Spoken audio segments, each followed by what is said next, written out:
Welcome to the Public Safety Commission September 11, 2025 meeting. I now call this meeting in order.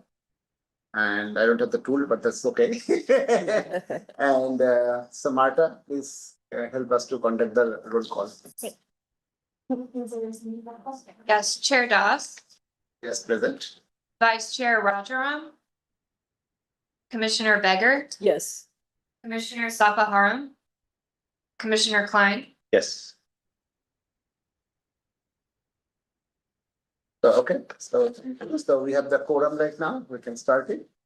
And our first item on the agenda is the approval of the minutes, right?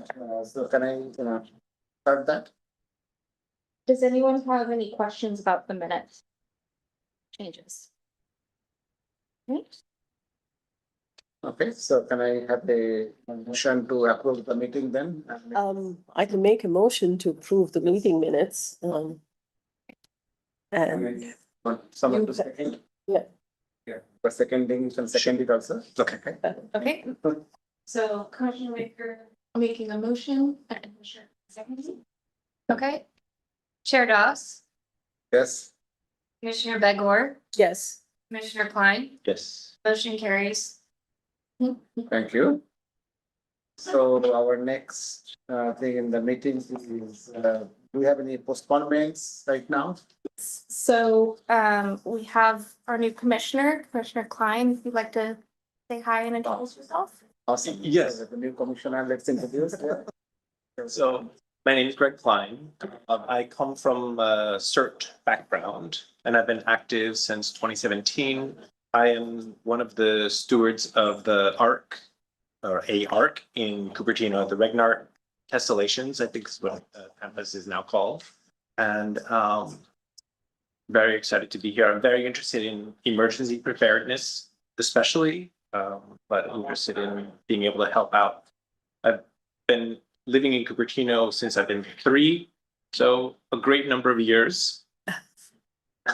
And very happy to be here. yes. Thank you. On board. And we have a new person joining us. Lindsay is here from the clerk's office. Wow.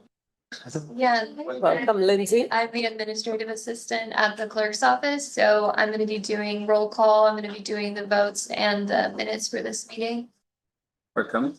And what happened to our previous? So council voted that the Office of Emergency Management turned to the city manager's office. Mhm. So Jessica is no longer the administrative assistant, but Lindsay actually recently got promoted and she is now the administrative assistant for all of the commissions. So she's been doing a great job so far. Excellent. Forward to you. Okay. And then you will see you have the little name badges. Those are for if you go to events or anything. On the back, the QR code, people can scan that and it'll create a contact in their phone with your email and your name. Wow. Excellent. Very nice. So we don't have to wear it right now. Want to? Like it makes no sense. There's one here. There's one other thing. Our meetings are now hybrid, so we're gonna be doing public comment both online and in person. Excellent. Nice. So that's a big upgrade. Yeah. All right, and then the final thing is we had a typo in the agenda. The commissioner reports half update were left out. So if we could, share it. So yeah, I have it. He has waited, right? This one, this copy, I have it. So the commissioner report and stuff, that's the next one, right? Next topic, right? Yes, so we just need a motion and a. Yeah, of course, yeah. So that's our next, agenda is the commissioner report and the staff update. So I need a motion. The motion to include it, and then that'll go. Okay, also to include it. Yeah, okay, got it. Okay. So I need a motion to include this in the agenda. Okay, I'll make the motion to include the 2 topics into the agenda. That'll be at the end or, okay. And then I'll second them. Great. Do you agree to say aye? Yes, aye. All right, Aye. 3 ayes, 2 absences, and the motion passes.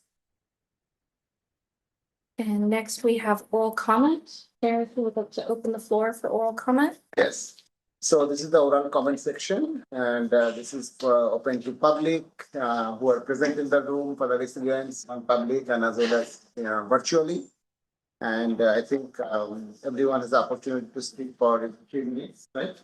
And then can discuss from there. So do we have anyone to present? We have no speakers in person and we have no hands raised on Zoom. And any question, any email? No written. No. Okay. So then we can go to the next topic then. Close oral comment. Okay. Oh, somebody for oral communications just raised their hand. Is it okay if we go? Yes. Yeah. So Chair, if you reopen oral comment, we can. Okay, yeah, I want to, open it again, the oral comment section, so let's take the oral comments.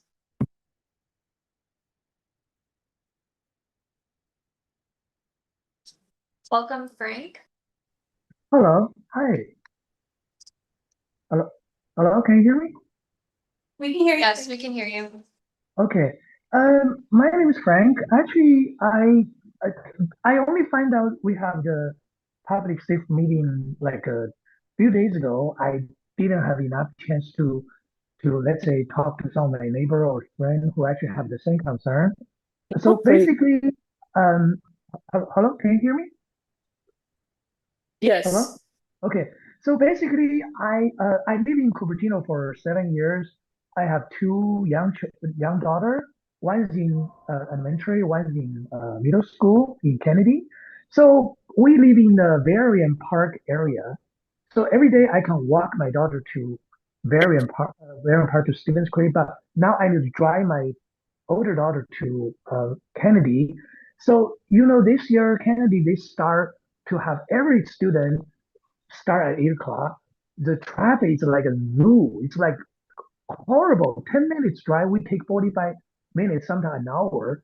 I was like, there's nothing you can do about that, but there's something I want to address is we've been always been voting. We want the city to consider to build a bridge to connect the north and the south of the Stevens Creek Boulevard. As you know, there's a project called Carmen Bridge. I remember 3 years ago, me and a few friends, we rally, we even come to this. I was doing the same presentation last time. It seems like not too many people they are really see the importance. But recently, there's a big tragedy happened. Somebody get injured, some dog is missing, all those things. I just want to readdress. We really need the city to reconsider to build a bridge. There's multiple options. One is the Carmen Bridge.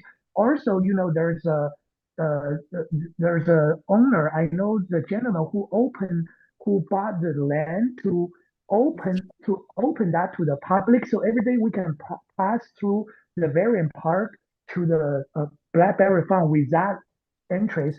I heard the owners are willing to donate their land to the city so that the city can do some innovation, maybe build a bridge or the underground on pave or something. So something I just want to address. I would love to bring some of my friends or whatever, but it's last minute. Hopefully you can listen and take this into consideration to let the mayor and the public safety commission to help us to protect us to make this community much safer. Thank you so much. Thank you, Frank.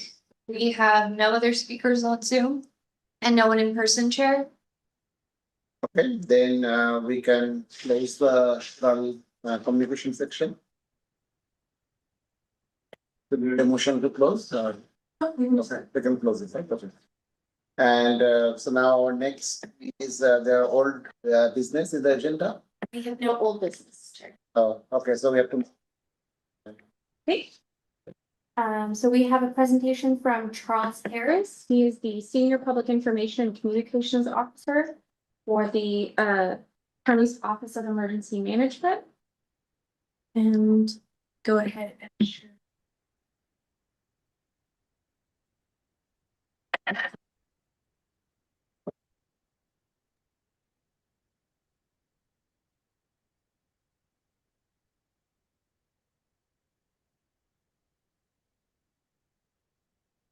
Charles,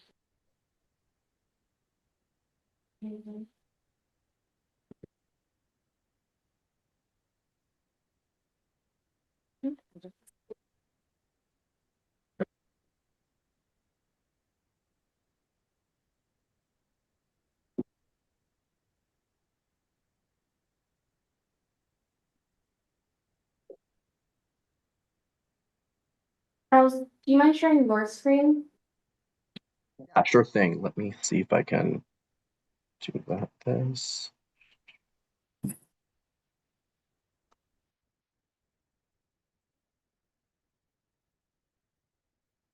So, can you guys see my screen at all?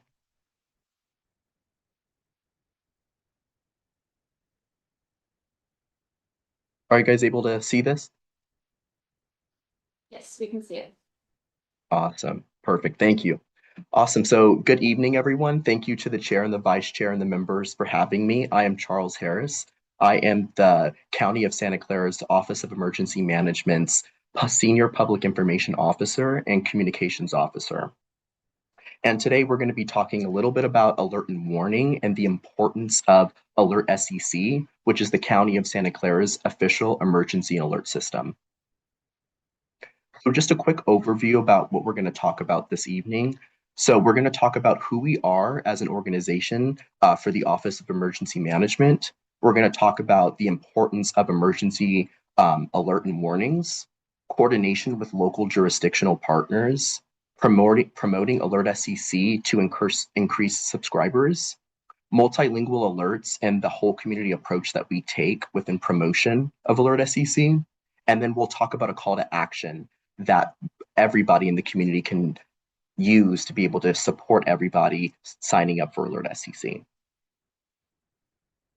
So just a little bit about the County Office of Emergency Management. We are responsible for supporting fire, law, and other public safety entities in emergencies and disasters. So we are directly responsible for serving community members living in the unincorporated areas of Santa Clara County. However, we do support any cities within our jurisdiction within any type of crisis or emergency that happens. We will help them and support them with any resource needs, whether that is a generator to a body and a seat in their emergency operations center. We support all of the 15 cities within our county. We're also responsible for coordinating and facilitating emergency resources. So like I said before, if we have a disaster or a crisis within Cupertino and you guys need generators or you guys need different warming or cooling centers, things like that, you would coordinate with the county and we would help and support you getting those resources so that your community members have their needs met during a crisis and after a crisis as well. So the importance of emergency alerts and warnings. So first is life-saving information. This is going to be the most important part of emergency alert and warnings. So timely alerts give people crucial lead time to take the proactive steps in order to safeguard their lives and the people around them and their property. So public warning systems save lives and reduce the loss when a disaster strikes. However, we've seen in the past that there's been a lack of warnings within the city in the county of Los Angeles and different things where we've seen different kind of case studies where we've seen kind of the things that we could have done that could have been better. And then so we learn from all of these different kind of emergencies around us so that we can be better prepared for our community members as well, so we can prevent deaths and destruction within our county. So there are 3 phases of disaster communications. So alerts are vital at every stage. So we focus on before, during, and after an emergency. So before and preparation messaging, those are going to be early warnings such as weather watches, wildfire warnings to prompt readiness and encourage early evacuation so that community members have in their back of their head that there might be something bigger that could happen so that they're prepared, especially with the community members with access and functional needs. So those are going to be community members that have hearing aids or have a walking impairment, anything like that. we want those community members and their family members to prepare early just in case a crisis or an emergency arises. When we're talking about during an emergency and the emergency alerts that you'll be receiving, they're going to be real-time alerts. We coordinate with multiple jurisdictions and all of our public safety partners. So that includes fire, that includes police and the sheriff's office. So we have the most relevant and most up-to-date information to feed to the media and also the public. So after an emergency, we really want to push the community approach to resources within that is available to the community members within Santa Clara County. So these are going to be ongoing alerts regarding post-disaster information around shelters, how to safely return to your residence if there was a wildfire or an evacuation, and aiding recovery.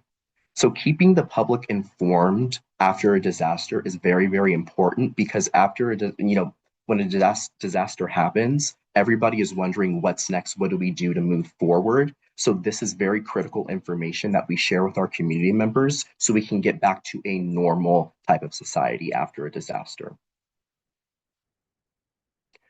So coordination with our local jurisdictional partners is very, very important.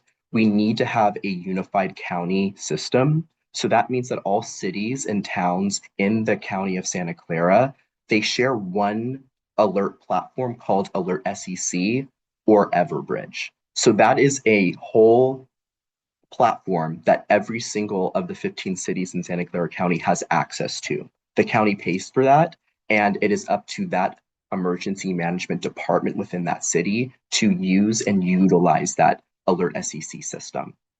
So as I said, it's a joint system, so it ensures that residents see the most consistent messaging, whether an incident affects one community or many, just so they have situational awareness. So joint messaging protocols, the County of Santa Clara Office of Emergency Management, we work very, very closely with all the emergency managers and public information officers within all the 15 cities within the county. We do this because we need to be able to coordinate messaging and have one unified message.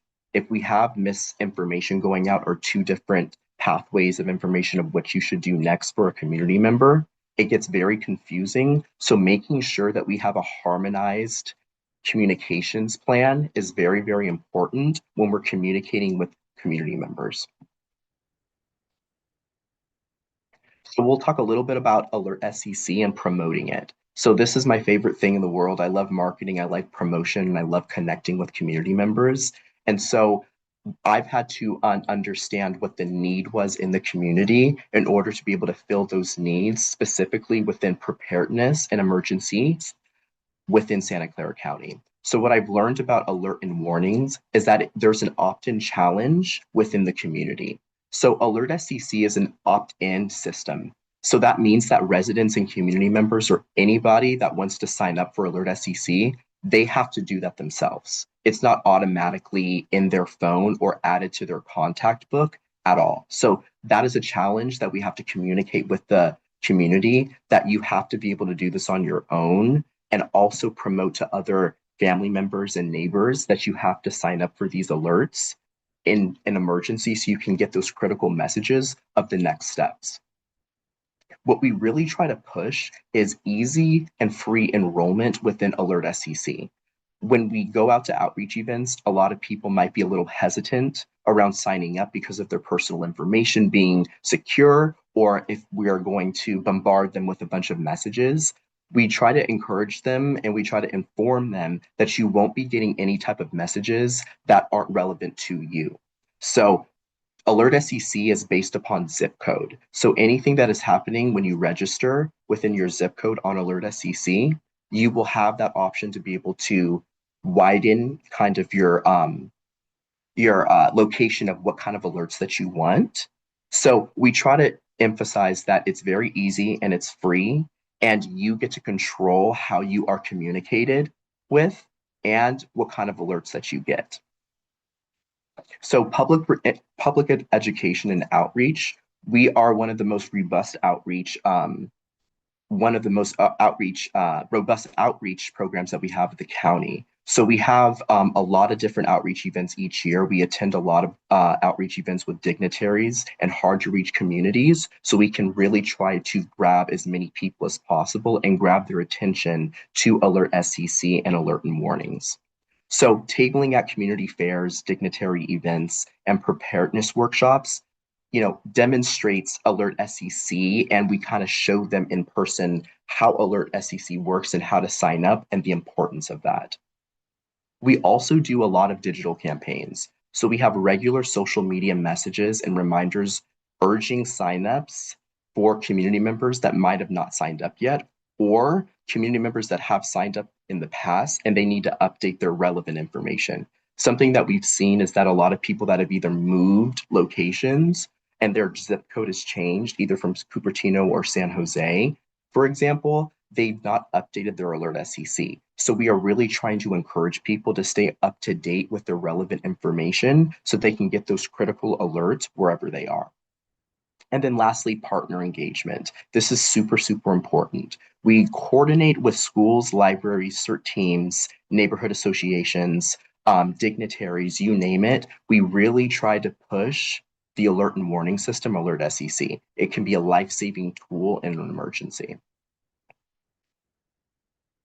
So just to continue about promoting Alert SEC, media and leadership is also a big part of that. We do send out press releases and media events highlighting the alert and warning system within Santa Clara County. So local officials, such as county supervisors or county city council members, they have been champions in encouraging signups within their own meetings and their own outreach events that they conduct within the county.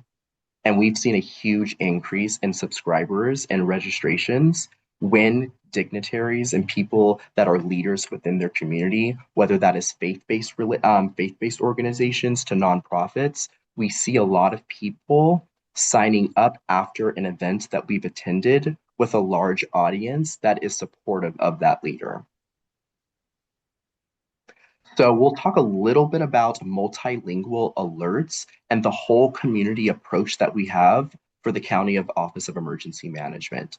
So reaching in a diverse communities is our #1 priority within the county, because these are going to be communities that might not have the same type of resources that other communities might have. So we really want to focus on them so they make sure that they are informed within the resources that they have within their community. So as you know, Santa Clara County is very, very diverse. So the messages have to overcome language barriers, whichever language that is. Our approach aligns with FEMA, so that's the Federal Emergency Management Association for the federal government. The whole community philosophy comes from them. So striving to include everybody within messaging and communications is our goal, regardless of the language that they speak or any type of disabilities that they may have or their family members. So when we talk about multilingual messaging, we provide our Alert SEC messages in our major languages within our county. So we have 5 threshold languages in our county, which are English, Spanish, Chinese, Vietnamese, and Tagalog. So we get this information from the voter registrar office and also from the census report. So we have, by law, we have to have 5% of a community that speaks that same language. We have to provide emergency alerts in that language.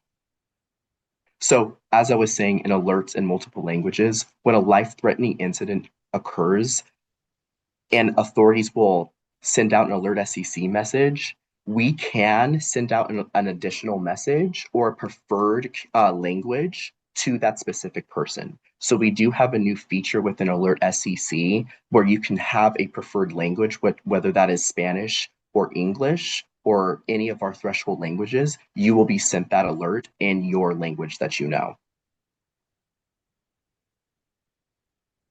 So just to wrap up and just a little bit of a call to action for community members and members of the board as well.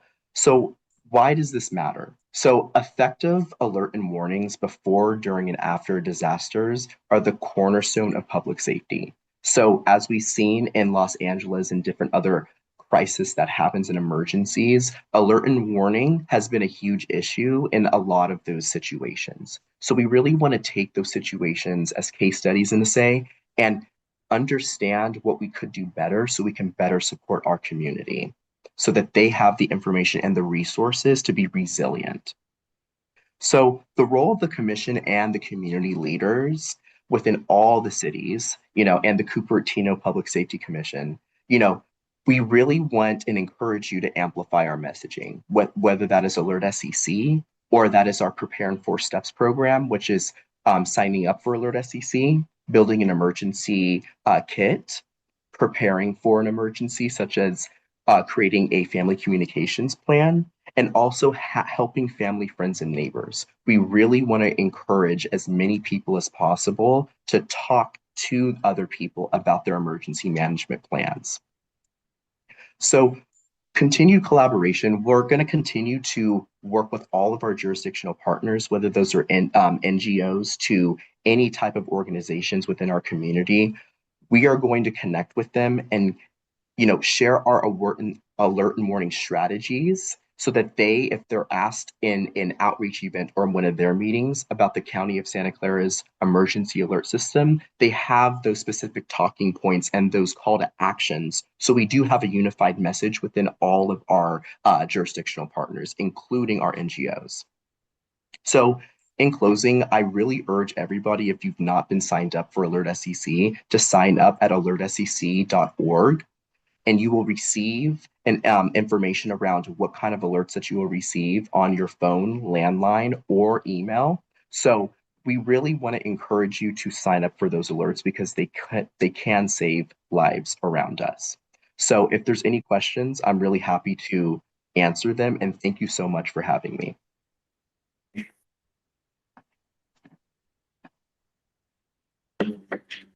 Questions? I do have some questions. Why is Alert SCC an opt-in? Why would it be possible to make it more proximity cell tower based? So I would have to refer to my alert and warning coordinator around that, but I do know that it is an opt-in. We cannot force anybody to have emergency alerts. I know that it's different within, say if you have an iPhone with an Amber Alerts, I'm not sure how that system works. However, I do know within alert systems, within emergency management, and just any type of emergency critical information, that has been an opt-in standard within the community. Sorry. One more question. Is Alert SEC on any other platforms like Instagram, or are there posts that are available on Facebook or X or something? Yeah. So as the senior PIO and communications officer, my job is to really promote every type of resource in the county when it comes to emergency management. So we do post strategically, but very, very often, Alert SEC, the information about what it is, how to sign up, and the type of alerts that you will receive. So we include that in all of our press releases or in our call to action. And then we also have that on our website and social media as well. So we have that information available and those graphics for our joint information system. So any PIO within the entire Bay Area region can access any of that messaging, which is also in our five county threshold languages plus graphics. So that is available. If they want to promote, they have that opportunity to do so as well.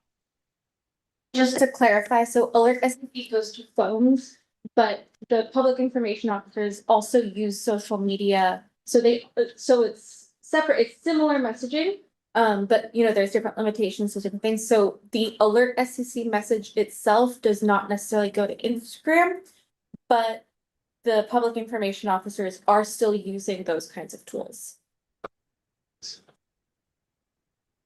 Exactly. So just for example, on our Alert SEC message, that platform, we have a character limitation. So we only include the most relevant and critical information on that. Our character limit is very, very, very limited based upon if it's a WIA alert or if it's an SMS or if it's an email. So the email is always going to be linked to our, the website is always going to link to that email. So if we can't send out all of those 5 threshold languages, we're going to always include a link within that Alert SCC message so that community members can click that and then see that message in their own language. I had a question. I was signed up for Alert SEC, and while we were talking, I was checking and it somehow disappeared. And I don't seem to get any Alert SEC messages anymore. I do get them from Los Angeles and San Diego, whatever the equivalent is, because my kids are there. But I don't seem to get anything from Santa Clara County. So is there something that I have to do to ensure that I constantly stay on top, or is that, once you sign? Yeah, so that's really interesting because we've actually heard that kind of, not, I wouldn't say a lot, but we've heard that kind of issue before within community members. So it's important for you to go in, if you don't know if you're signed up or not, for you to go in and try to register. So it will bounce back to you if you've registered with that same email or password. You will get a notification saying, hey, you're already signed up, forgot password, all of those kind of different options to be able to get you back on track. So if you are running into that issue, I would try to sign up again and see if you're prompted to reset your password. Yes, I think my question was a little bit different in that I was signed up, and when I Mhm. tried to, I don't seem to be getting any messages. It clearly indicated I was signed up. My Okay. question is out that I don't get any messages, or weren't there any messages off late for me to be concerned about? So if that is the case and you've signed up, it could be possibly that there not been any, I would say, Alert SEC worthy messaging going out in that specific area. But if you are signed up, I can rest assured you will get those messages if anything around you, if there's a disaster or a crisis or anything that needs action, you will get that message. So I would just double check, see if you can sign in again, and then double check your zip code. And if everything is okay, then I guess you've been safe this entire time. All right, thanks. Charles, one more question. Yeah. What percentage of the county have opted in to SEC? And then are there any specific goals, 5-year, 10-year goals for increasing those numbers or? Yeah, so I don't know those numbers right off of my head. I do know the last time I checked last month, there was about, I want to say 400,000 people signed up. I believe that's what the number was. But I will be able to give you guys that report so you guys can have a actual number of Alert SEC subscribers. And then we can also give you a report for Alert SEC subscribers within Cupertino specifically. So you'll be able to know how many of your specific community members are signed up. And then you can kind of compare that to how many people aren't. And then can you repeat your second question if possible? Do you have any specific goals for numbers, 5-year, 10-year goals? Yes. So within our goals, those are all going to be mostly our outreach. So that is going to be our most kind of fruitful type of way of getting emergency alert subscribers is outreach. So whenever we're talking to community members, we try to at least gain 50 subscribers per event minimum.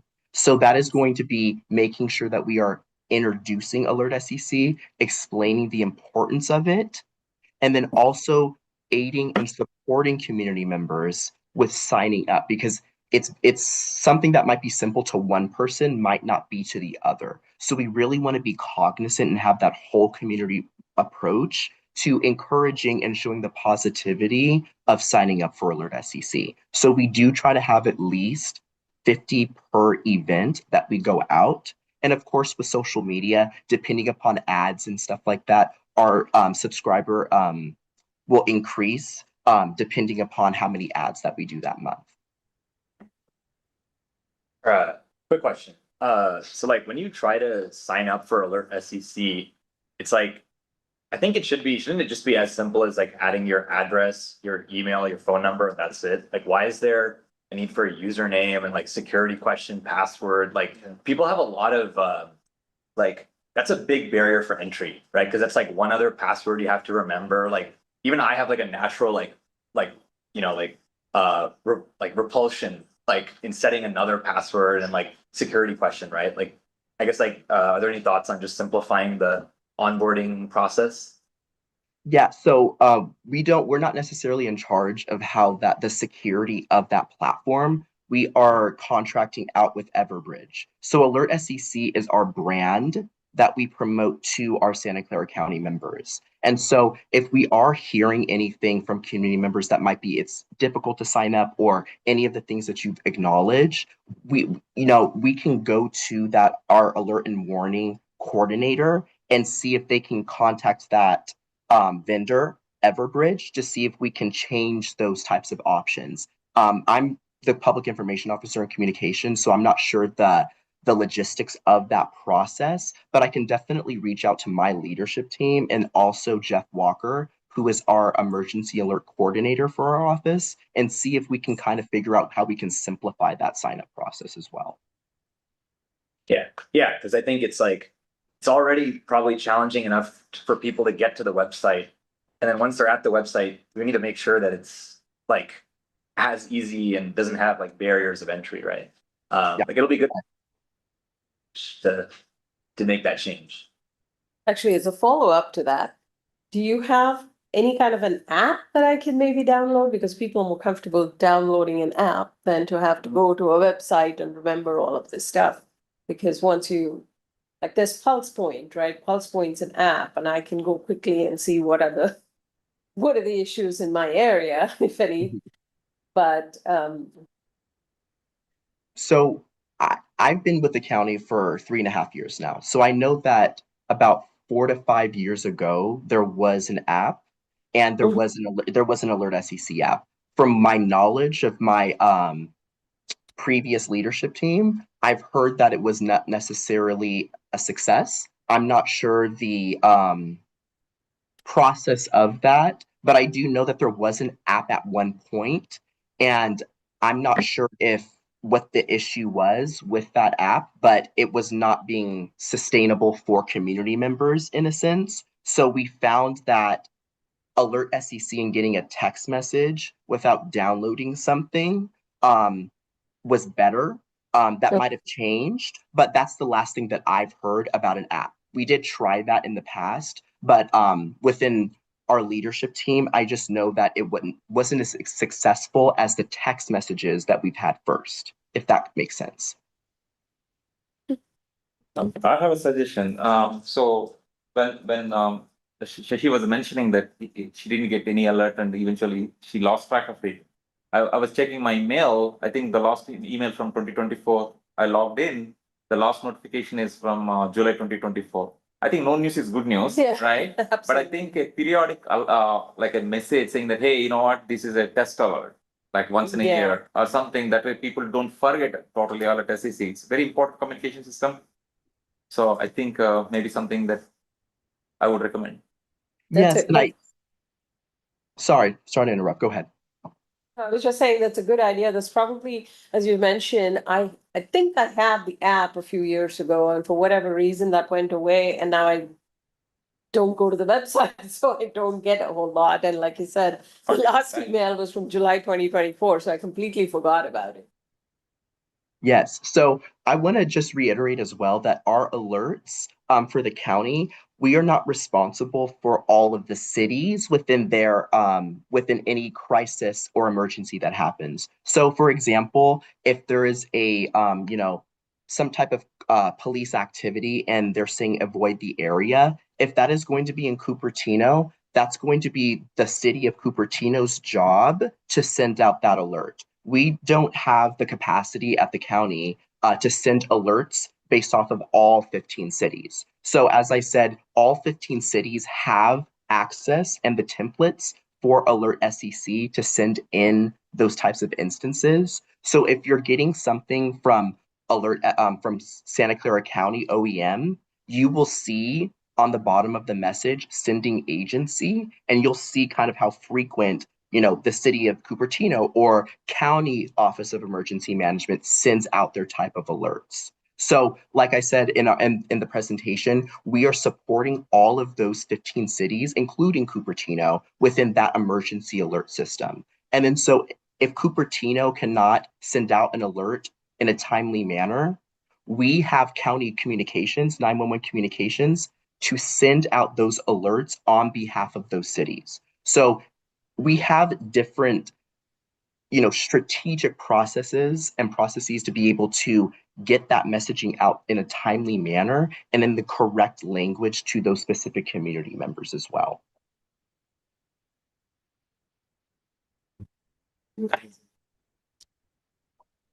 So I have like two, question and comments, the first thing is, thank you, Charles, for this presentation. This is very, very important, service, and we often, don't ignore this kind of stuff in the message, but when the situation comes, this is extremely important. So thank you for this.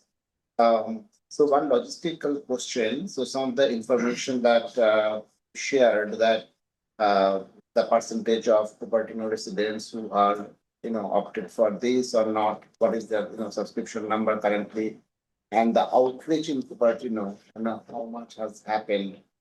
Like, for example, going to the different school or the different events, if we need to increase or anything we can do from the safety commission here for that.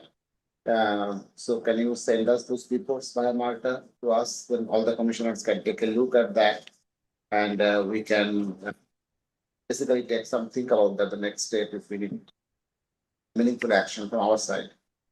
And the other part is there's some of the inputs that other commissioners are giving, entry to barrier and all this being the ease of use and things like that. So if you send us a report, I mean, is there any way we can give this?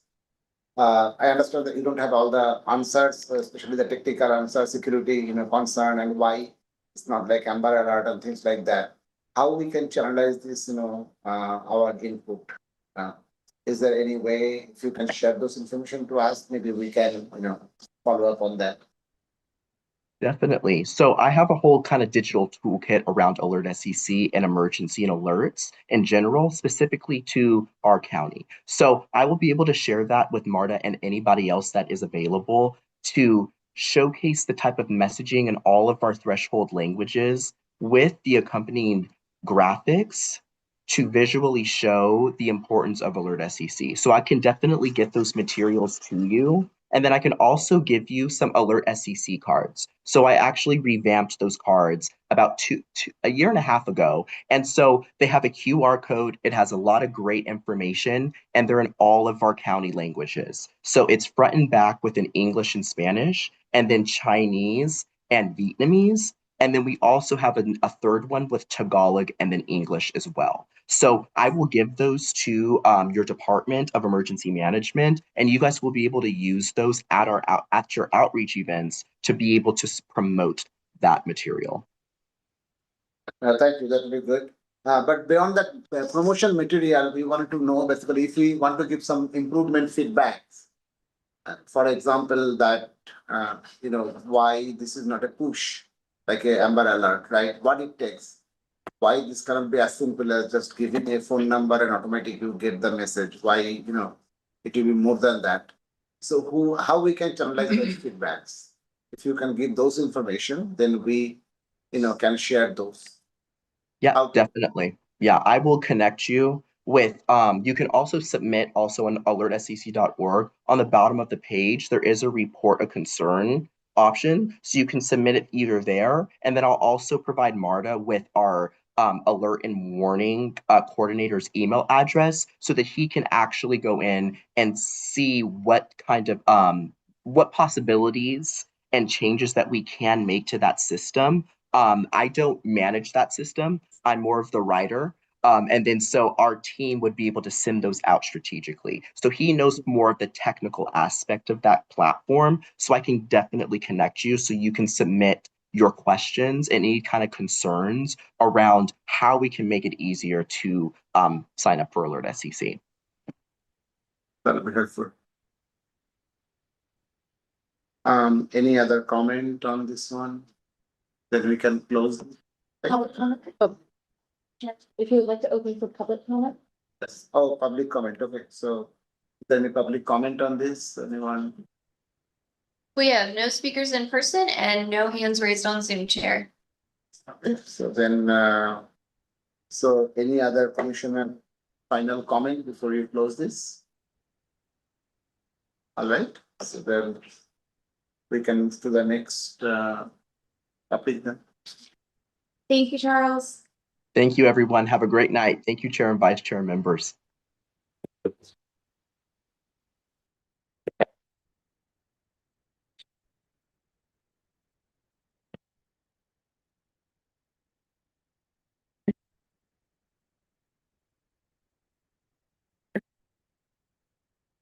So our next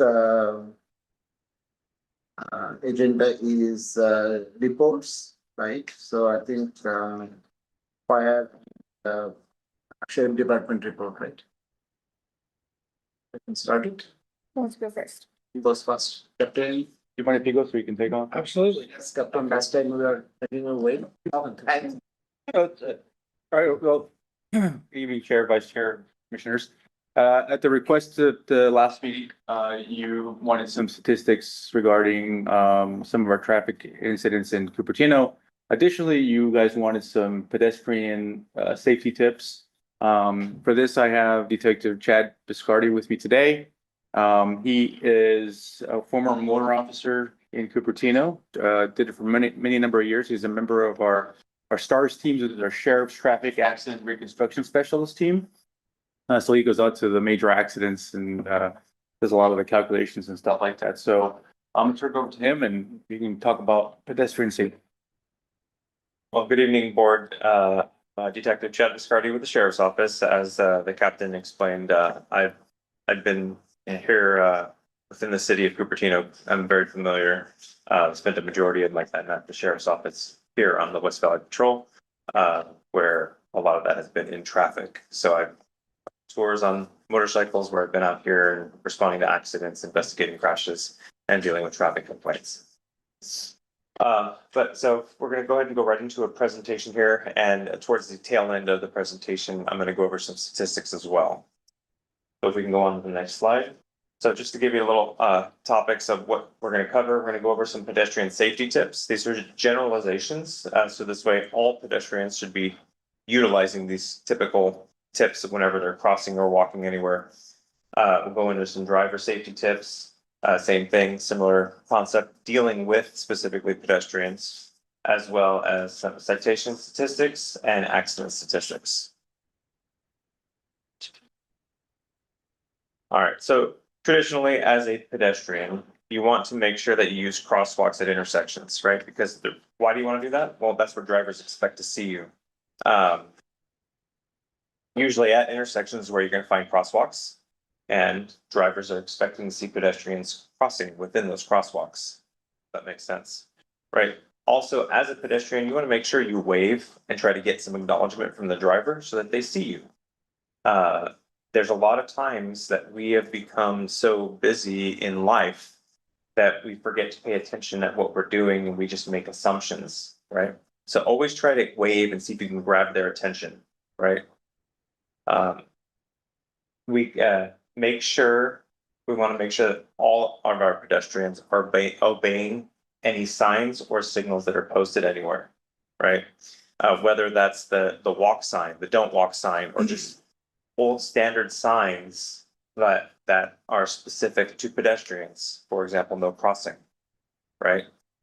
There are some of those here in Cupertino, speaking of which, there's some here on Stevens Creek, so that people don't cross between De Anza College and this side of the road, right? They have a big fence there, and there's a few signs posted there, right? So we want to make sure that pedestrians are going to the crosswalks where drivers are expecting to see pedestrians. You know, you would think, well, why am I bringing up some of these things? Well, some of these things, unfortunately, I think we have to remind ourselves that we have to use common sense, right? Look both ways when you are entering the roadway, right? And it's the reality of the world that we're in. People need to pay attention and just make sure that they are looking both ways, right? Make sure that you're making eye contact with those drivers, right? Not only are you going to wave at people when you're crossing, you want to make sure that you actually make eye contact with them to acknowledge that they see you, right? Make sure you're staying visible at night, wearing reflective clothing or light clothing. If you're wearing all dark or all black clothing at night when its visibility is very hard, it's going to be hard to see you, right? So you want to make sure you have reflective clothing or light colored clothing. You want to avoid distractions. Just like it's illegal to be using your cell phone when operating a motor vehicle, you should be paying attention when you're crossing the street and kind of following all those other guidelines that we just mentioned, and not be on your phone when you're crossing the street, right? And then obviously make sure that you're sober when you're out and about, because drugs and alcohol inhibit our ability to make decisions safely, right? So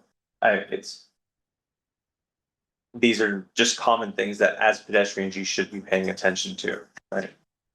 Go on to the next page there. When you're interacting with traffic, you want to watch for turning vehicles at intersections. Even if you have the right of way, make sure you're cautious. Don't always assume that that car sees you, and always assume that they don't. Okay. Be extra cautious in parking lots, right? And in driveways. When people are backing out, not all cars have backup cameras still. Okay. And not everybody owns a car that's new enough to where it has a backup camera. So always be cautious when you're in parking lots and when you're crossing through driveways. Always walk towards traffic. This way you can always see the cars as they're approaching you, and you can see if something happens and that car veers and you have time to react, right? It's common knowledge that it takes the average person 3/4 of a second to perceive something and 3/4 of a second to react to it, right? So that's about a second and a half Yeah. just to have a reaction to something, okay?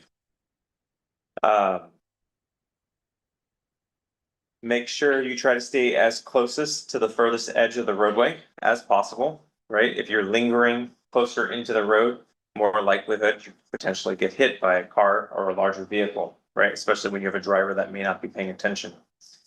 And just always remember, pedestrians do not always have the right of way when on the road, right? And what I mean by that, under California law, neither party is automatically just not liable, right? And what I mean by that, there are circumstances that have to come into account when we do investigations where the pedestrian could be at fault that caused that accident, or the driver is at fault and caused that accident, right? So you can't always just assume, oh, I'm a pedestrian, I always have the right of way, right? That's not how it works, right? So it kind of just harps back to what I mentioned in the previous slide.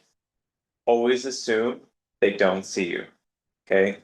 Try to get their attention, make that eye contact, wave, right? Movement is usually what catches their eye, right? And visibility. So that's what I'm talking about when it comes to pedestrian safety. Those are things that pedestrians can do. Now, for drivers want to make sure that they're always yielding to pedestrians within crosswalks, right? When you have a pedestrian that is walking and they've already started walking prior to your approach, they now have the right of way, and drivers should know that they have that right of way, right? And so you want to let that pedestrian complete their cross and get all the way to the other side. Never pass a stopped vehicle that's at a crosswalk. Well, if that car is stopped at that crosswalk, they're probably allowing somebody to cross. And if you go around that stopped car, you have a likelihood of possibly hitting a pedestrian that's crossing. Obey school zones, right? Whenever you're driving through a school zone, you want to slow it down. Be aware that there's children present usually, and that there's usually crosswalks and that are marked and unmarked where people may be crossing. Okay. Watch for unexpected movements. And that kind of ties into the school zones as well. Kids are playing, they can step out in the road, you never know. And that's all ages, whether it's elementary, middle, or high school, right? Children will be children.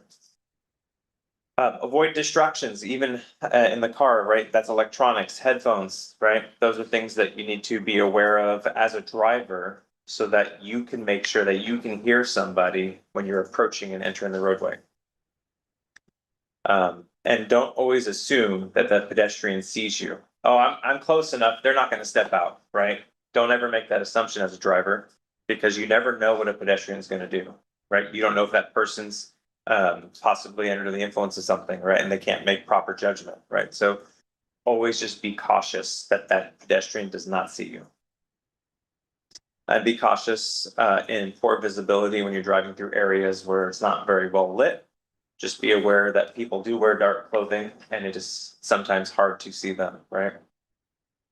And then watch for pedestrians at driveways as well as in parking lots, right? Be completely alert. Make sure you're looking over your shoulder, looking out the back window, using your side mirrors. If you have a backup camera, utilizing that backup camera whenever you're driving in the car. We move on to the next. I'm going to go over some of the statistics here. So when it comes to citations, we have it broken down here by the last 3 years, including this year, right? So 23, 24, and 25. And obviously 25, we're not done yet. We're only through August statistics wise, but you can see the number of moving violations has increased the past few years. And here in 2025, we're at 2,079 moving violations. And just to make sure that you guys are aware, that's all of our patrol units. That's including our traffic units and the regular patrol units that we have. Okay, that's just here in the city of Cupertino. Our number of speeding citations that have been issued, you can see that that's gone up in the number of citations that we've been issuing. And right now we're currently at 1,179. Other citations, that's going to be things like mechanical violations, not having insurance, things that are more correctable. Could be tinted windows, not necessarily something that is a traffic hazard, but it's something where somebody needs to take care of the issue. Could be registration, things like that. And those numbers are kind of here and there through the past few years, currently sitting at 1,712 for the year.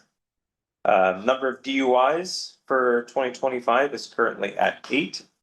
We haven't had any in the last 2 months.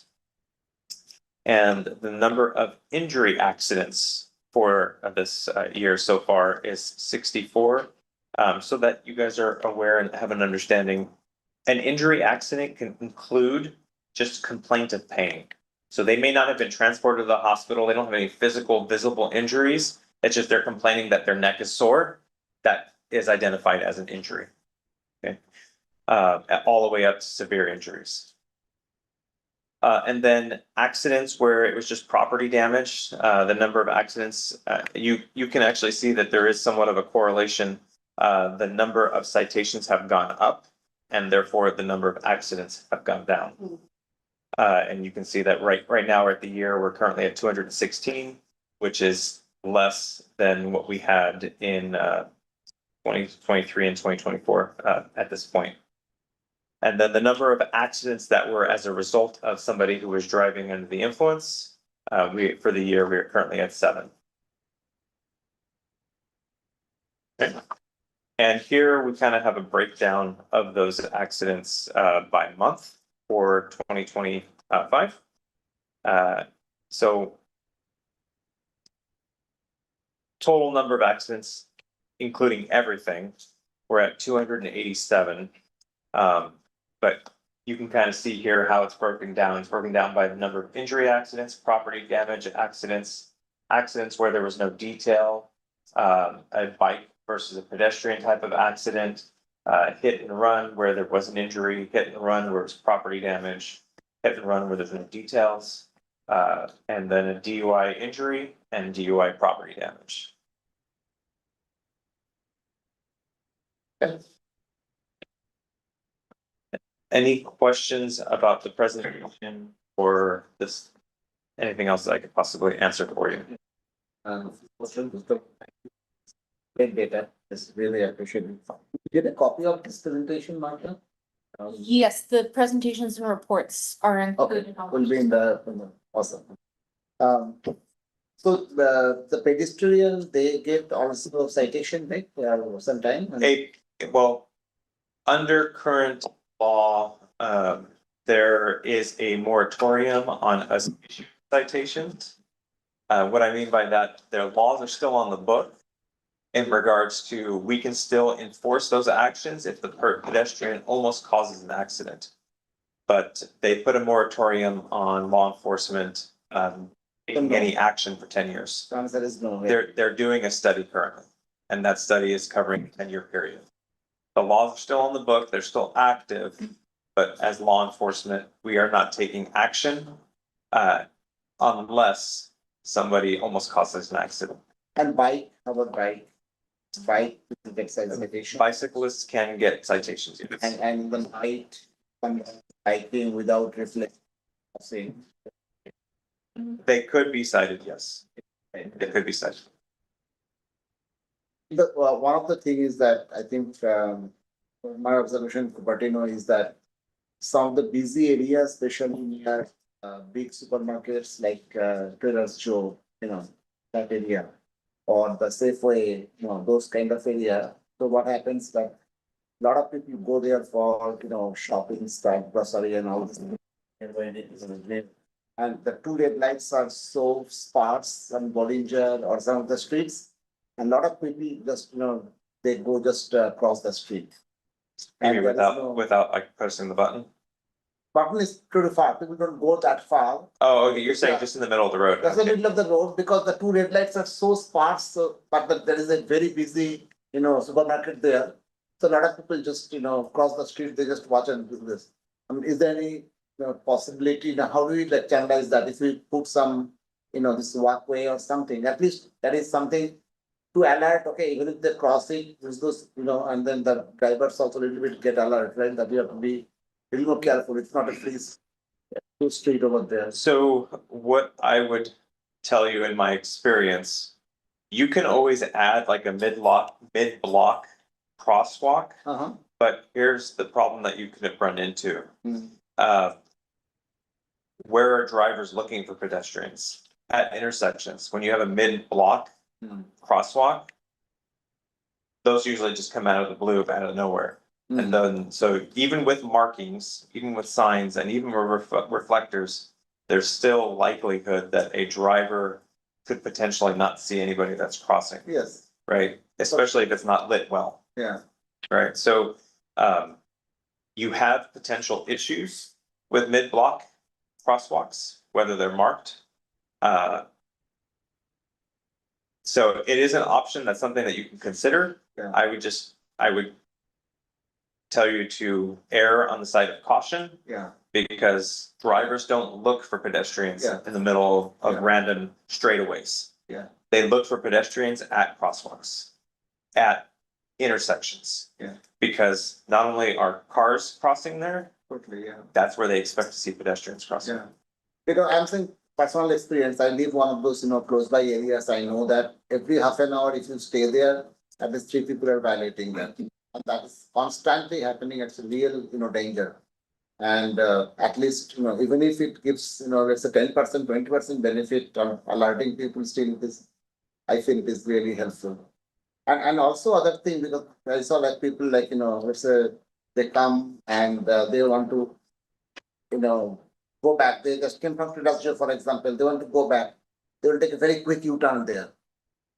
And there is no camera there because they have to go like probably, 0.25 mile to get a real, U-turn. And like that's happening like every probably, 5 minutes is happening. It's just very, very dangerous. So how do We have the email address that we have at the end of the presentation where you can email our traffic team from any Yeah. traffic concerns. Oh, You see, and they'll do their best to go off those areas. It was on the back, so if you send an email, it'll get sent to the traffic unit, And then. and then they can look Whatever into can it. be done, right? Yeah, they'll go examine it. Yeah, Yeah, I think the examination part is basically, right? Is it a real problem or not? Right? Yeah. I think that's- So what I can share is a lot of time what we get from residents is they say it's happening all day.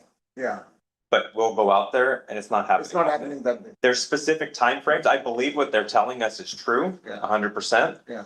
But there's specific times, they just don't know those times. Correct, yeah. So until we Yeah. get those specific times where, I'll give you a perfect example. Yeah. We had a resident in Saratoga where they called and they complained to the safety board about a specific area on Keto Road. And specifically for crossing the street where there's a crosswalk at an intersection. And so we went out there and we went out during the specific time that they asked about, and it was very productive. We were out there, we were enforcing the rules, and it was effective. And all the residents came out and they thanked us. They said, "Thank you so much for being out here. You guys did such an amazing job. Traffic slowed down tremendously." And that was the biggest issue, is that cars were just driving through Right. and ignoring the pedestrians. Yeah.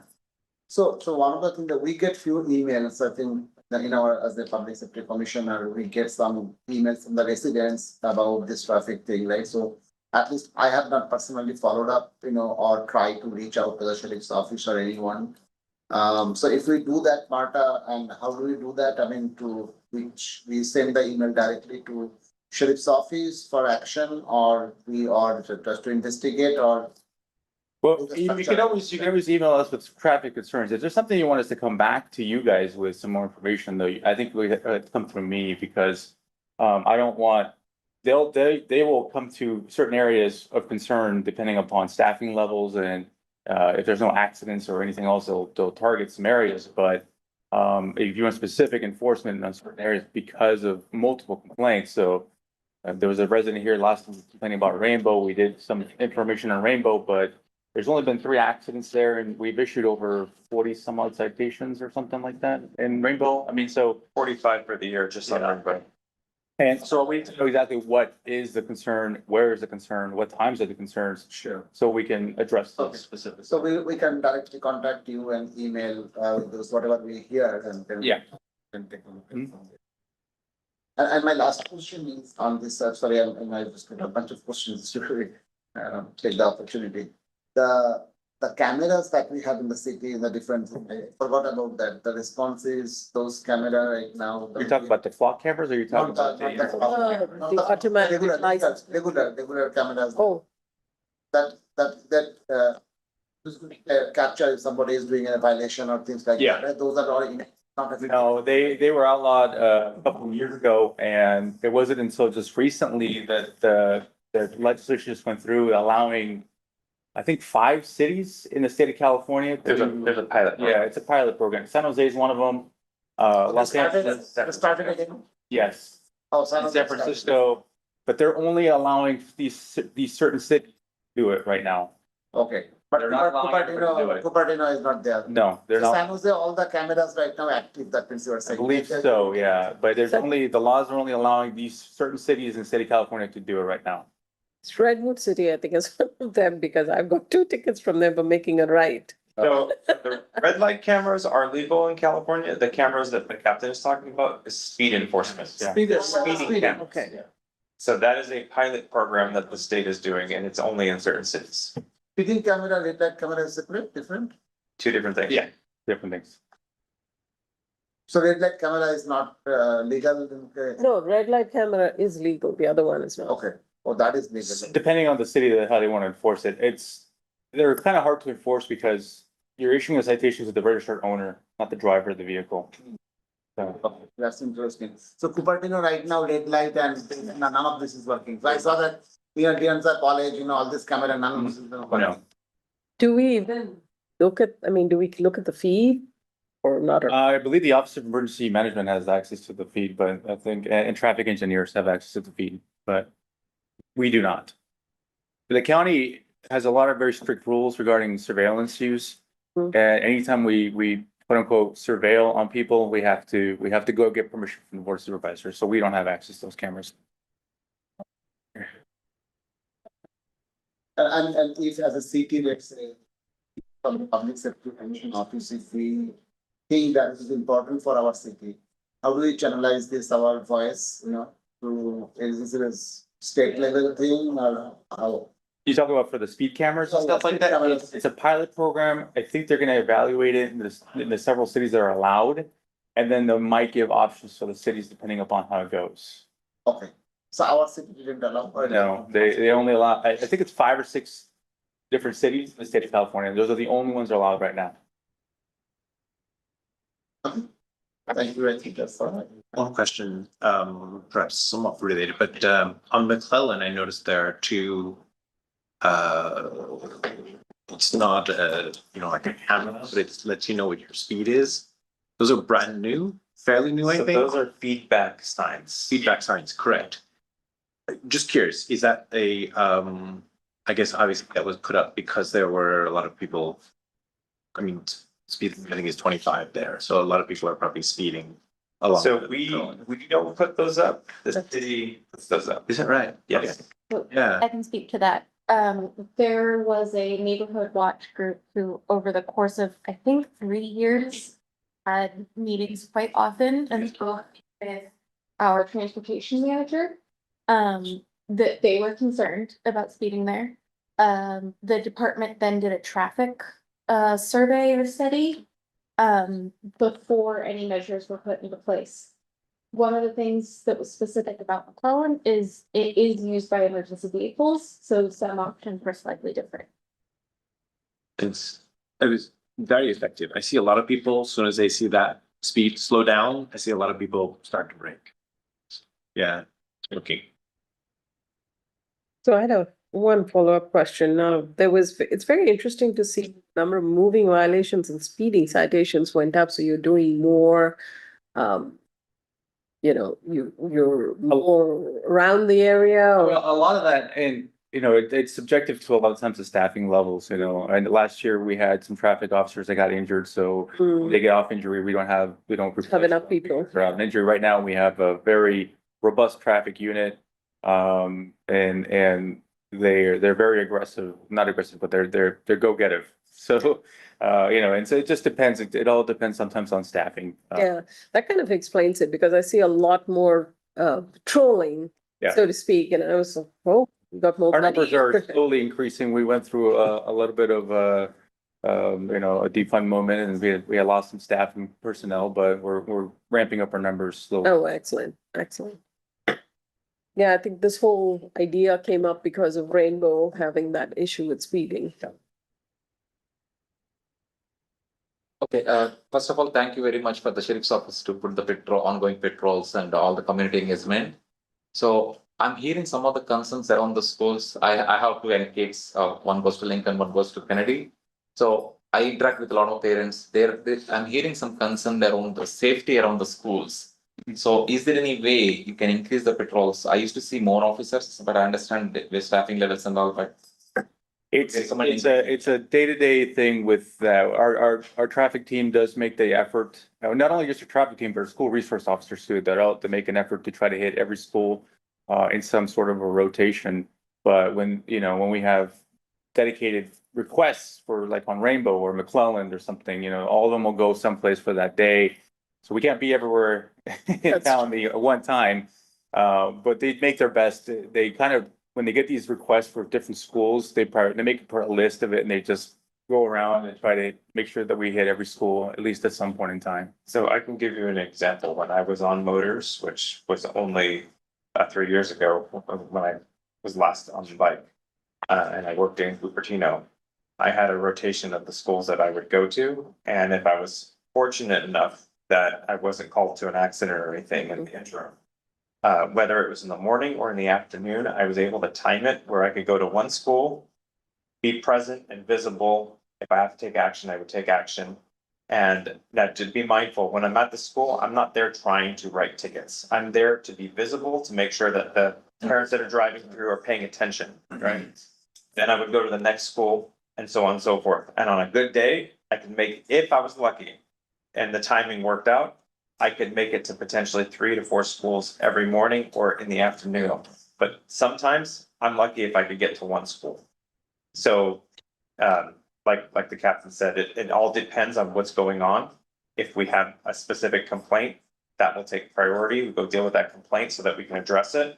And then we go back to our routine of, hey, let's go to the school in the morning, let's go to school in the afternoon.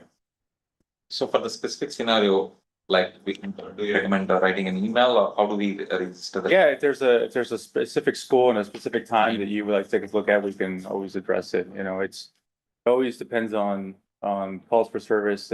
We're busy and a lot of times we don't get options to to kind of be visible or do enforcement, and we have to go from call to call to call to call. So it all depends on day-to-day operations. Just as a suggestion, I live right close to Kennedy and Lincoln. I've had this issue where if you set out during the school times, it's almost impossible to get through. I was wondering, can you make, I mean, is it in your jurisdiction or is it something the city to sort of make it like a one-way, whatever that road is, for a certain time? So that. Oh, you talk about the center lane or something like that? Yeah, Yeah, that would be something that the city engineer would have to get involved with something. Okay, Yeah, because, would be- yeah, because it's like I see some people just, especially on the side streets, they make a U-turn. There's a whole bunch of people that are waiting and they never do it. They'll do a 16-point turn and everyone's like lost their Everybody mind. complains about schools, I got the same complaint, I live in a dead end street and everybody parks their cars to drop Yeah. off my street and it's a common thing unfortunately. And, you We know, should have school buses and solve this problem. So part of the problem with the area that you're referencing is the schools were not designed to deal with as many kids, one, two, the amount of car flow. Because if you We're all think about supposed it, to be walking to school. a lot of kids used to walk to school, they would ride their bikes, right? Now you have, every household has multiple cars, there's multiple cars on the roadway, those roads were not designed for that amount of traffic. Right, and so that's part of the problem, there's just so much congestion in that one little area. Yeah. The city's tried everything that they can do, and we do the best we can with. Yeah. I think part of the problem is this whole thing of, there's not enough people in the school district, so the schools, we're gonna school, for example, Ragnar that got closed down. Really, we didn't need that many kids in Lincoln, we could have half of them go to Ragnar.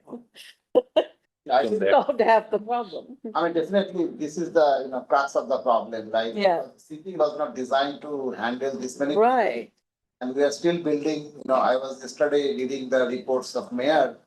And there are at least 10 different projects with each of them with many. Do you have any? Getting in. Out of the, So we're Just getting more the questions bike for- plan commission Sorry. business and planning commission business, so. No, break we are that. not criticizing that. We are saying that is the crux of the problem. The sheriff is saying that Right. the problem is. But the yeah, public safety commission does not speak on planning, we Yes. speak on public safety, Of course. so if we could please, of course. everything. And I think those are the main, So we need to basically directly communicate if we see and raise the concern on we need more help. Yeah. Certain areas, right? That- yeah, in another area, all of the stuff that you presented is common sense, and we all know common sense is so not common. How do we get the people to pay attention to all of this stuff? that's a problem we can't solve. That's not something We'd love to, We just find something and some place where there's a problem and report it to you Yes. guys, so you. we'll try to do our best we can to correct Correct. behavior, yeah. Yeah, that is what it is. Sorry, No. I can send them home for the evening. Alright, okay. Thank you so Thank you. much. Thanks. Thank you. All right, you guys have a good night. Good night. You too. Okay, so our, Oral comment? oral comment on this, right? It's a public comment, right? Right now. We have no hands raised on Zoom and no speakers in front. So then, we're gonna go with the next report or. Then go the fire department report now. Thank you, Commissioner. Wanted to say that I'll be reporting out for July, the month of July. Pretty much the same report in the same structure, so I'll focus on one or two little items just to see if we can have a better understanding. It does deal with a lot of different things. So no significant events, as I said. So when it comes to the English numbers.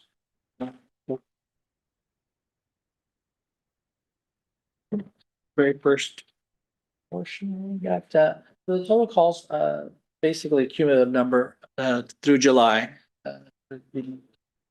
Right on track with about where we were, just slightly lower, but I did know that I did see some of the data. So it does taper off in the next report, which you'll be seeing next time around.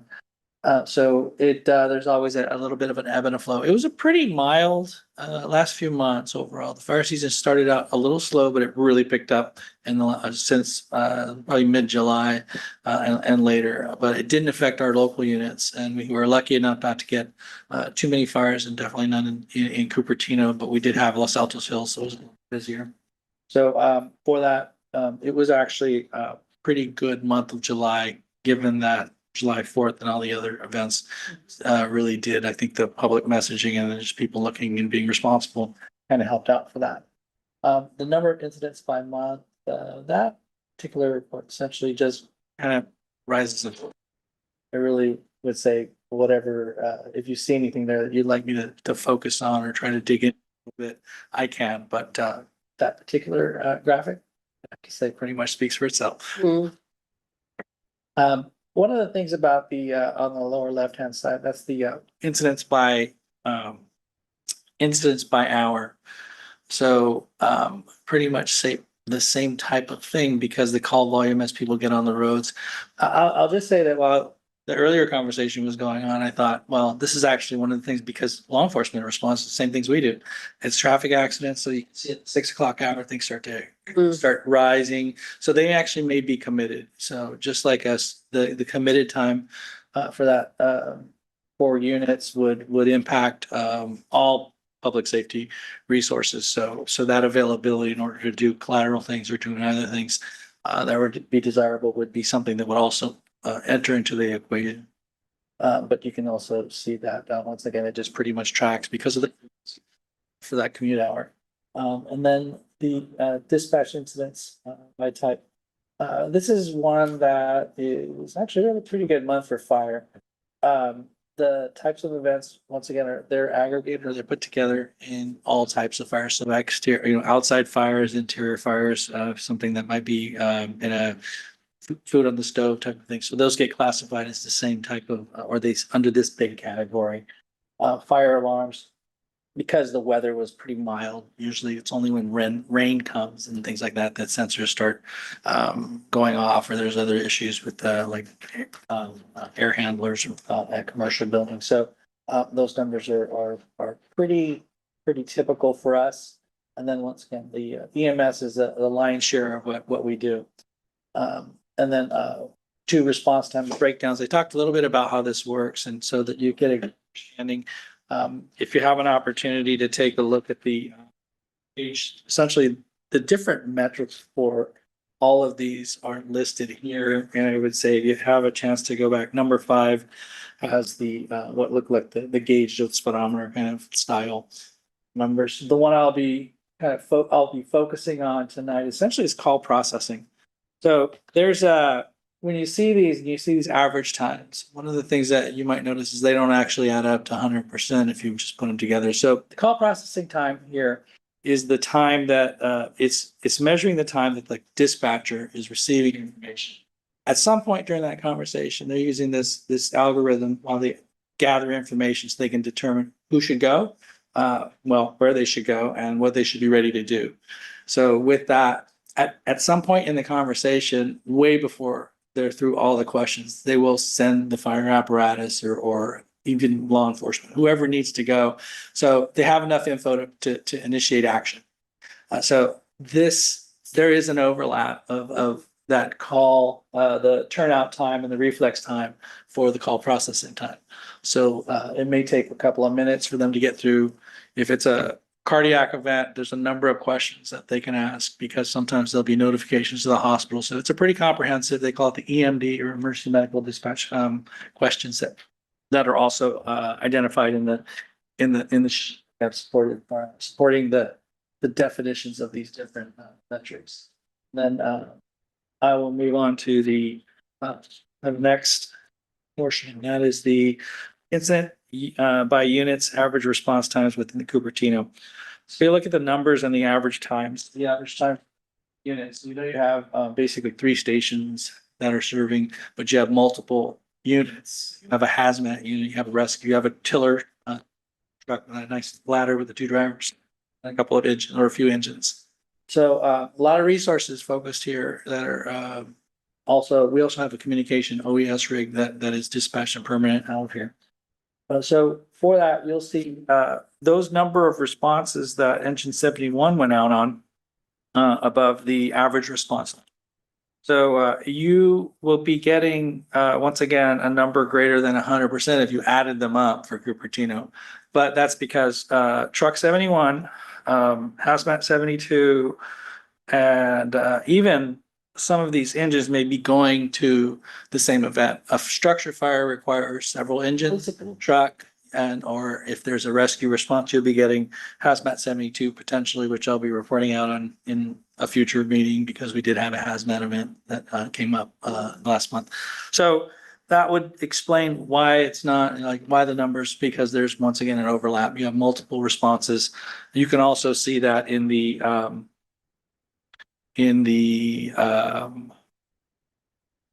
oh, it's an old number. We used to have a report that a table that showed all of the different responses that had that same characteristic to it. So it added up to more than 100. And then finally, community education and risk reduction. Currently, we have 12 programs in July with 790 attendees. One of the things I'll urge you to attend if you have a chance is, well, CERT is good, and it's actually one that I would say ongoing throughout the year. If you have an opportunity to get involved and participate with CERT, then absolutely please do that. We did have all of the Cupertino city leadership go through CERT this last month, so that was a great thing. And then with that, you're going to be seeing the Wild and Awui workshop starting to wrap up. If you see one that's going to be happening and you can make it to those, please do so. We do have some new changes that are coming to Cupertino because of the Wild and interface back to you, which would really create not just the need, but the benefit for the community. And that might be something that you may want to explore is like, how do you educate the community to have a better understanding the things that you can do in order to increase opportunities to like protect your home and yourselves. So with that, I will wrap up. Anyone that has the ability to create a Firewise community? Any questions? No. Yeah, I was recently in Pismo Beach, and I heard a public safety siren. So, like, for the wildfire, they were testing, I think it's like quarterly testing, but a very loud siren. I was like, I initially panicked, and then I realized everybody's there. Then I inquired and I figured it out. Is there any public safety siren or alert here similar to that? This is the type that sounds, it's on a tower and it sounds throughout the community. Those are like the civil defense sirens that the stop drop or the duck and cover drills when we were kids that we go through. Marta, is there a infrastructure for that? And I don't think they're in use because I can't recall hearing it in Cupertino, but I know that in certain portions.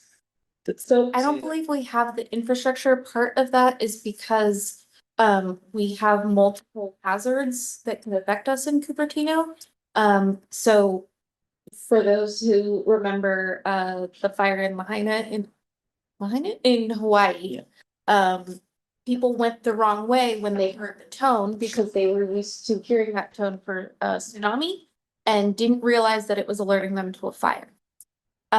So in the past, the city has looked at some vendors that do a voice message over those. We were not convinced of their effectiveness. And again, Cupertino, we have different language needs than some of the other communities. Oh, Yeah, and I would say that it's probably as we evolve, probably the newer solutions we have are the ones that are basically evolving to take becoming a lot more they're becoming a lot more specific, targeted, and they're becoming much more clear for as many people that they can reach. So that's why I would urge you to the Alert SEC and then the Genesis. Those two tools together have an opportunity to let you know exactly where to go. What is Genesis? Genesis, if you've heard Zone Haven before, the name change, so it's basically an alert system that has been deployed throughout. Cupertino does have zones, so you log in, get the app, sign up, and pick your zone. So at that point, the message is know your zone, and you'll get any kind of alert that might be appropriate for you. For example, if there's an incident that has the potential for an evacuation because of some kind of gas or spill, it will tell you for you in this zone, do this. And that's where you will also get information if the event is a fire, evacuate or prepare. It could be an order or warning, but if it's evacuate, it'll tell you which routes to either avoid or to use if you're in that area. What is the app called? Genesis. It's got a strange, it's got an unusual spelling. It's Okay. YS. YS, yeah. Oh, okay, because I'm coming up with the Hyundai ones. Yeah, it's been implemented throughout the West Valley cities. It is actually supposed to be throughout most of Santa Clara County. And it will actually, if you log in, you can go to multiple zones so that if you have a home somewhere else, or if you have family members somewhere else, you can be getting the notifications for them too. Is this thing called Genesis Events? No, that's a. Protect, I believe it's Genesis Protect. It's got a logo that's actually, I pulled it up. In the follow-up email after this meeting. Yeah. Can you, is this internal, there's something new I will start. Thank you. Yeah, it kind of has a green black kind of circuit board look to it, Genesis. So Martha, can I introduce the motion here or we need to wait for next agenda topic? A motion for, Exploring the effectiveness of public safety siren system for the community, for the Public Safety Commission to study or explore. Subcommittee?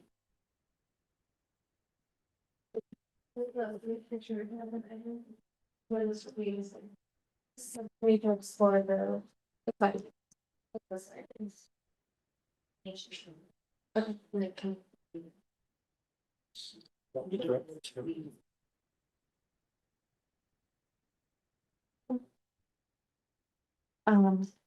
So what is the exact wording for the motion for the sub? Basically explore or study the effectiveness of a citywide outdoor warning system siren. Okay. As I said before, staff did look into that. So, Yeah, I mean, like if it is effective in some communities, very close to us, like within 4 hours from us, right? And I felt sometimes though alerts come to phone, I mean, like, there are too many alerts come to phone nowadays. Everything, my work, my personal life, everything is there. Sometimes I won't even look at the phone. So again, I'm not biased on myself. So I think there must be a value in having a system like that. So I would like our Public Safety Commission to do some study and come back with a recommendation. Well, one of the things maybe we can do is that, when is our next meeting? Next November. November, right? So you said that there was a study and we looked at it earlier. What was looked, what is the study, really, if we can a little bit, help us to understand more. So Yes, we can discuss it in future agenda. the future agenda is that's another thing we can do, because we don't know enough to really, on this one, what was done, right? So maybe that's another way to look at it. Okay. So when we set a future agenda item, what happens from now to November? Nothing? So if we can discuss it when we get to the future agenda items part of the meeting. So we cannot form a subcommittee? Is there any reason? I'm trying to understand the process. I'm not saying we can't form a subcommittee, but the recommendation from the chair was that I bring the city's research and the reason why we did not find them effective. So you will come up with the details for the next meeting. Yes. And before the meeting also, if you can share some of this information by email to the commissioners, then, because I think the Commissioner Shakaran is saying that what we can do from now next 2 months so that we can at least understand, study and understand, what happened. So there is a bit better on in the next meeting, we can keep in the agenda. Great.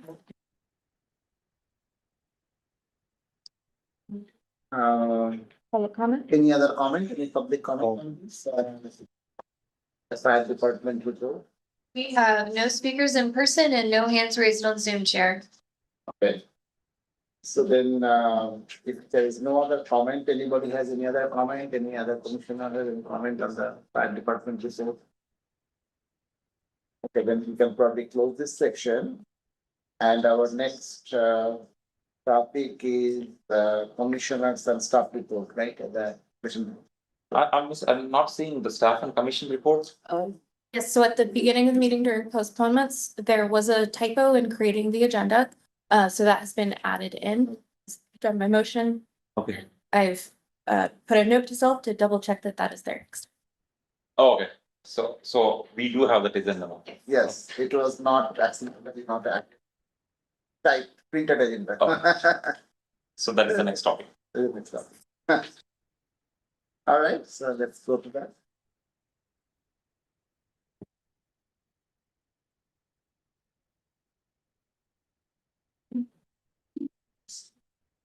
I will try and keep it quick as usual. We do have quite a few volunteer activities coming up.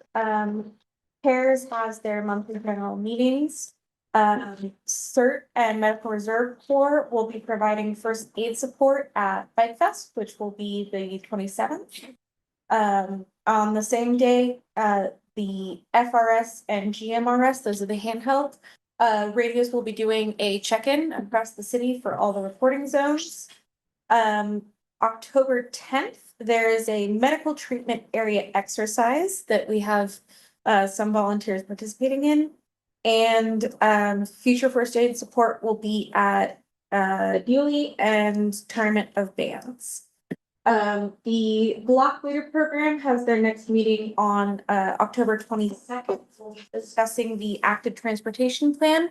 And we'll have staff from the transportation department to come and talk about that. And then we did have a block party grant issued. And went through the whole process, and that went much smoother this time, so I'm glad to say we had some bugs before and we have addressed them. Sorry, when is the PRS meeting? Can they start one? I will look them up and get back to you. Right, so September is National Preparedness Month. There was a council proclamation declaring National Preparedness Month. We also have preparedness information go into the Cupertino scene. A lot of that is based around the idea of make a plan, make a kit, get ready, stay informed. The scene is now all digital. If you would like, I can include a link to that in the follow-up email. Alert SCC promotion is ongoing. And we're moving into fall, so we're starting to look at flooding preparedness.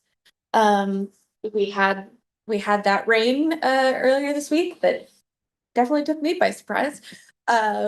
So as we get into those months, we're shifting maybe away from preparing for fires and discussing flooding and hazardous weather. That will be in partnership with Valley Water. And finally, just as I do at every meeting, reminder to sign up for Alert SCC and Gov Delivery. That is how the city sends out a lot of our information.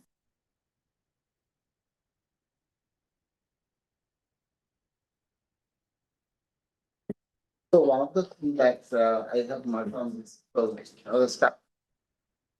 The meeting minutes, right? Can you share by email also to all the commissioners? Is typically I saw the link goes into the website, and so little more detail to it, and maybe like for easy reading. Because So honestly, the minutes are a standardized format. I don't control how them. Minutes are, It's a standardized format, unless format, yeah.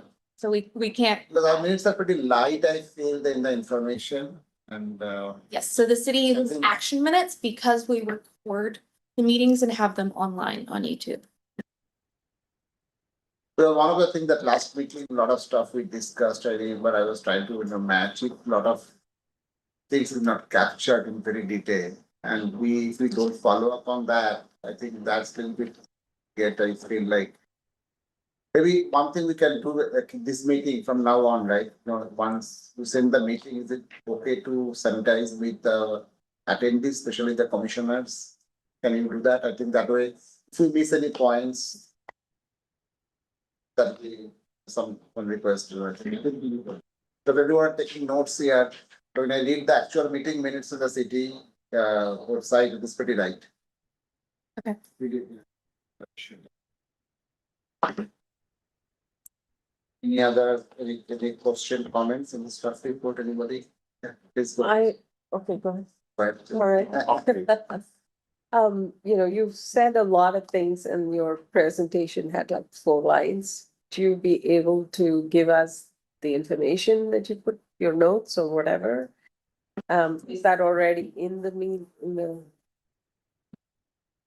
Going forward, I can make the slides more detailed. Yeah, that'll be because I'm looking at that and the topics make sense, but the details behind it, like the bike fest or whatever, I have to get into my head to write down, so it'll be easy if it's there so we can see. But thank you for the presentation. Yes, thank you for the presentation. Any change in the process, Martha? I typically used to get an agenda packet prior to the meeting, at least couple of days. I don't see it. That did go out. That did go? Yeah. Can you please check? I haven't received it. It comes from the city of Cupertino. Yeah, I only see on July 9th, last one. I double check, triple check. Yeah, pretty sure You received it? I did not receive it this time Yeah. either. Oh, that's interesting. I will. So I had to go to like the Legistar website, and pull it from there. Okay, I'll speak to our IT team and see what's. Yeah, I got it on Friday. This is biased. Sorry. Yeah, I think. Oh, interestingly, I'm looking at it and it's addressed only to me. Yes. But No, it says to, from city of Cupertino to Sashikala Bigun. They're really biased to me. I'm the only one who got it? I didn't receive it for this one. Oh, that's interesting. Yeah, so, Yeah, you'll have to follow up, I guess. any other comment? You had a comment? So I thought during our last meeting, we had some action items. I don't see that in the agenda. We added That's, some. That's the next one. That's the. No, not the future agenda setting. Some of No, this. it's not printed, but when we started the meeting today, Uh-huh. we added it verbally as a. Oh, okay, so I came late, so I missed Yeah, all you that. came late, that's why you missed that Okay. part. Yeah. So we're going to talk about. Okay, sorry. Okay, now I have to wait. All right, so any other question, comment on the staff report, anybody has? Nope. All right, then Thank you. can Public ask the comment? Yeah. Public- Oh, public comment, yeah, any public comment on the staff report? We have no speakers in person and no hands raised on Zoom, Chair. So then we can move to the next agenda then. So the commissioner reports. So last meeting, the assignments were that Chair Doss would study the sheriff's office recruitment and possible promotion of positions. Vice Chair Everum would study how to streamline the procurement process, especially in relation to ALPRs. Commissioner Leader to study the procedure for the sheriff's office to close cases and increase transparency about the process. And Commissioners Safaram to examine potential means of leveraging the block leader and neighborhood watch programs for increased communication and engagement with the community. So who would like to go first? Or, yeah, I guess I can go first. Yeah, so I basically did some level of research on like how the procurement process appears to work, like in terms of like how these like new tools and stuff get implemented. I think like the first thing that like seemed kind of evident was that it's not clear. So like there are lots of you could say like vendors and people like working on different tools, like Flock is one of them, and there's like a couple other people like working on tools and ideas for, you know, public safety and stuff. It's not readily clear like where they should take that, like where, like there's no like singular portal where they can kind of like showcase like here's like this thing that we made for I don't know, like some drone or something that can help monitor traffic. Like if someone has an idea like that or has like a product or tool like that, there's no clear process for them to showcase that. There's definitely a process where like there's definitely a pull process where like if the government or the agency has heard about something or like knows exactly what they want, then they can of course go and reach out to that vendor. But there's no upstream version of this, right? Like there's no like central point where they can kind of like in a town square format explain what they do and how it might be useful. That was one thing. The second thing is like when it comes to like the review process, once a product is indeed like or tool is indeed like wanted and there's like mutual desire from both the vendor and the government entity, it's like there seems to be like three, or I guess there's four entities who have to like sign off on like a terms of use essentially, right? It's like the the county, like the board of supervisors basically has like a in the case of like the Flock stuff, there's like a surveillance like terms acceptable like terms of use basically that like the sheriff's department has to like sign off, has to like basically prove to them that like that they will obey, you know, the policies and stuff. But it still was not clear like why that process takes so long, because if the sheriff's department doesn't, then they're not going to use the product. So it's like there should be some kind of like auto, like just like how we, you know, accept terms of service of something. There should be A similar process, I think, when it comes to procuring product, because if it's breached, then it necessarily means the product can no longer be used and there's going to be like litigation and stuff. So I guess taking a look at, I guess the bottleneck to look at is like why it takes so long for like the board of supervisors to accept the sheriff's office's request of use, essentially, I think is like the real bottleneck. In terms of like next steps for this, like, I mean, I suppose like I could write a letter or something to the board of supervisors, not totally sure what the next steps after that would be. And this will be, yeah, sounds like that's a good idea, and it is definitely, you know, we can together we can push for it basically to. Like we would, Yes. like we would have to like make the case. Yeah, yeah, and in fact, we can have, you know, our city, you know, council members through the mayor also we can channelize, right? That she also can write for us and we also can write. Yeah, and I think like one thing too that I also realized is like, I guess one proof point that would help is if like there was a timeline of like how long each step took. Because I remember when we met, not the last meeting, but the meeting before that, there was like a discussion about like how there was like this back and forth. And so I guess having like timestamps on that would very clearly indicate like what exactly needs to be adjusted from like a legislative point of view. And then we can like basically put together an email or something and send it off to the board of supervisors for recommendation, however that works. So like, I guess the call to action is like timestamps if possible on like when the, you know, like the city signed off on something regarding LPR, and then when the board of supervisors signed off on it, like the full kind of like timeline, I guess, I think would be helpful to figure out what we can recommend to city and what we can recommend to county as like a good fix.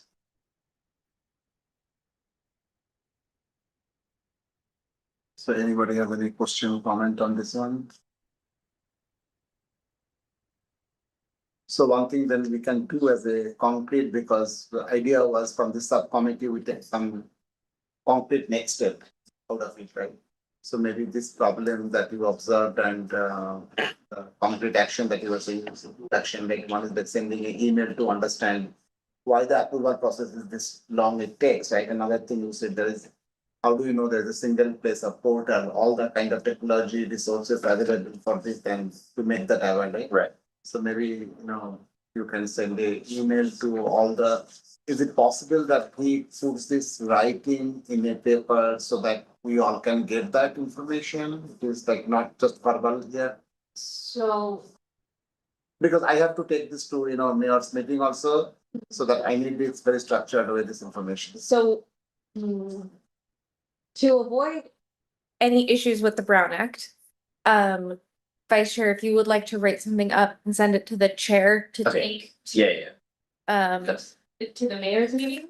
And then I can send it out to all of you blind copy. You cannot send something. Oh, that's fine. Yeah, that's fine. As long as like basically, we all get the information, whatever way it comes, I don't mind, I am really, not worried about that. So as long as every commissioner get to see a written form of what we are talking about here, and very clearly that finally this was the outcome, this was the problem, this is the observation, and this is what we decided. And then we need to take some next step also, this email or, sending that, we all send email or, or separately, or we, request mayor to send also, so put those recommendations very clearly Yeah. and what it is, right? So. Yeah. All right. So that's, then this is, okay, who is going to go next? Anybody? Next topic? I can go. Okay, please go ahead. Hey, so my topic was really just to figure out, what happens to this case? It was a black box to us. We file a case and then, sometimes the patrol officer will say, it'll happen, we'll find out what will happen, but nothing happens. And then people's houses have been burglarized or whatever, their stuff has been lost and there's no chance to get it back. So we had a conversation with Sergeant Detective Michael Lowe, very, very eye-opening conversation. I'm very glad we went through that process because that black box, suddenly that transparency is really obvious. I've taken some action items and I'll come to that in the end. But basically what happens is that in a given case.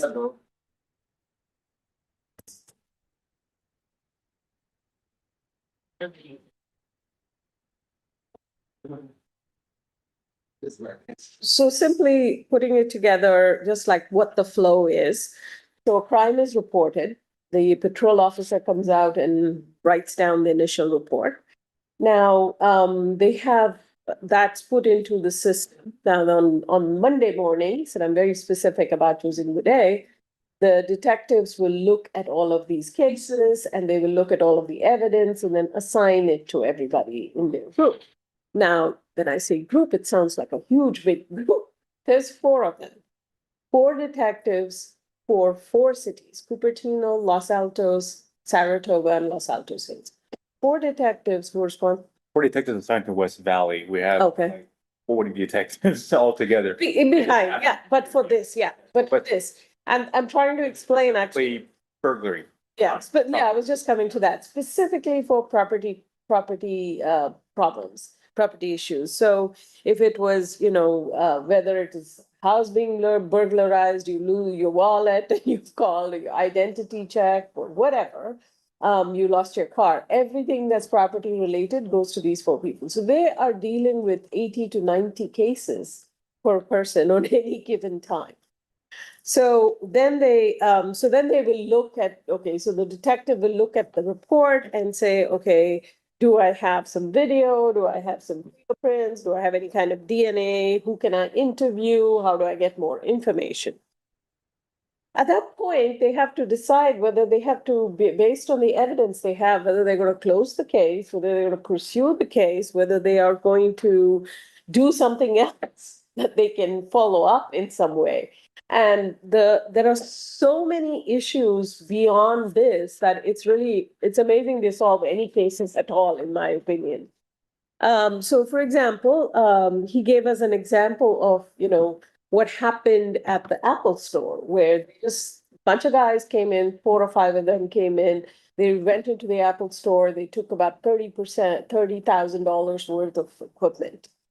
Now, every 911 was called, the customers were all, terrorized, everything happened. But one of the customers decided that they would go after these guys. And so in the process, they went and caught him. He escaped, but his glove remained. Now, the glove was used as DNA, but it took them 2 years. So 2023, this thing happened in Apple store, and it was till 2025, they couldn't get a name associated with that glove. Now, you think, hey, you have the glove, you have the fingerprints, why not? But there is no one central database that they can go to. I know in the movies, the detective will just go type something very exciting, and then he gets a whole lot of information he's able to do. Clearly, these guys don't have that situation. They have local databases they can get to. They do not have access to the federal databases. And both Sonali and I, when we were listening to this whole conversation, we're like, there are so many startup ideas in this thing. Just the fact that they have so many databases that don't talk to each other is just mind-boggling to me, that too in the Silicon Valley.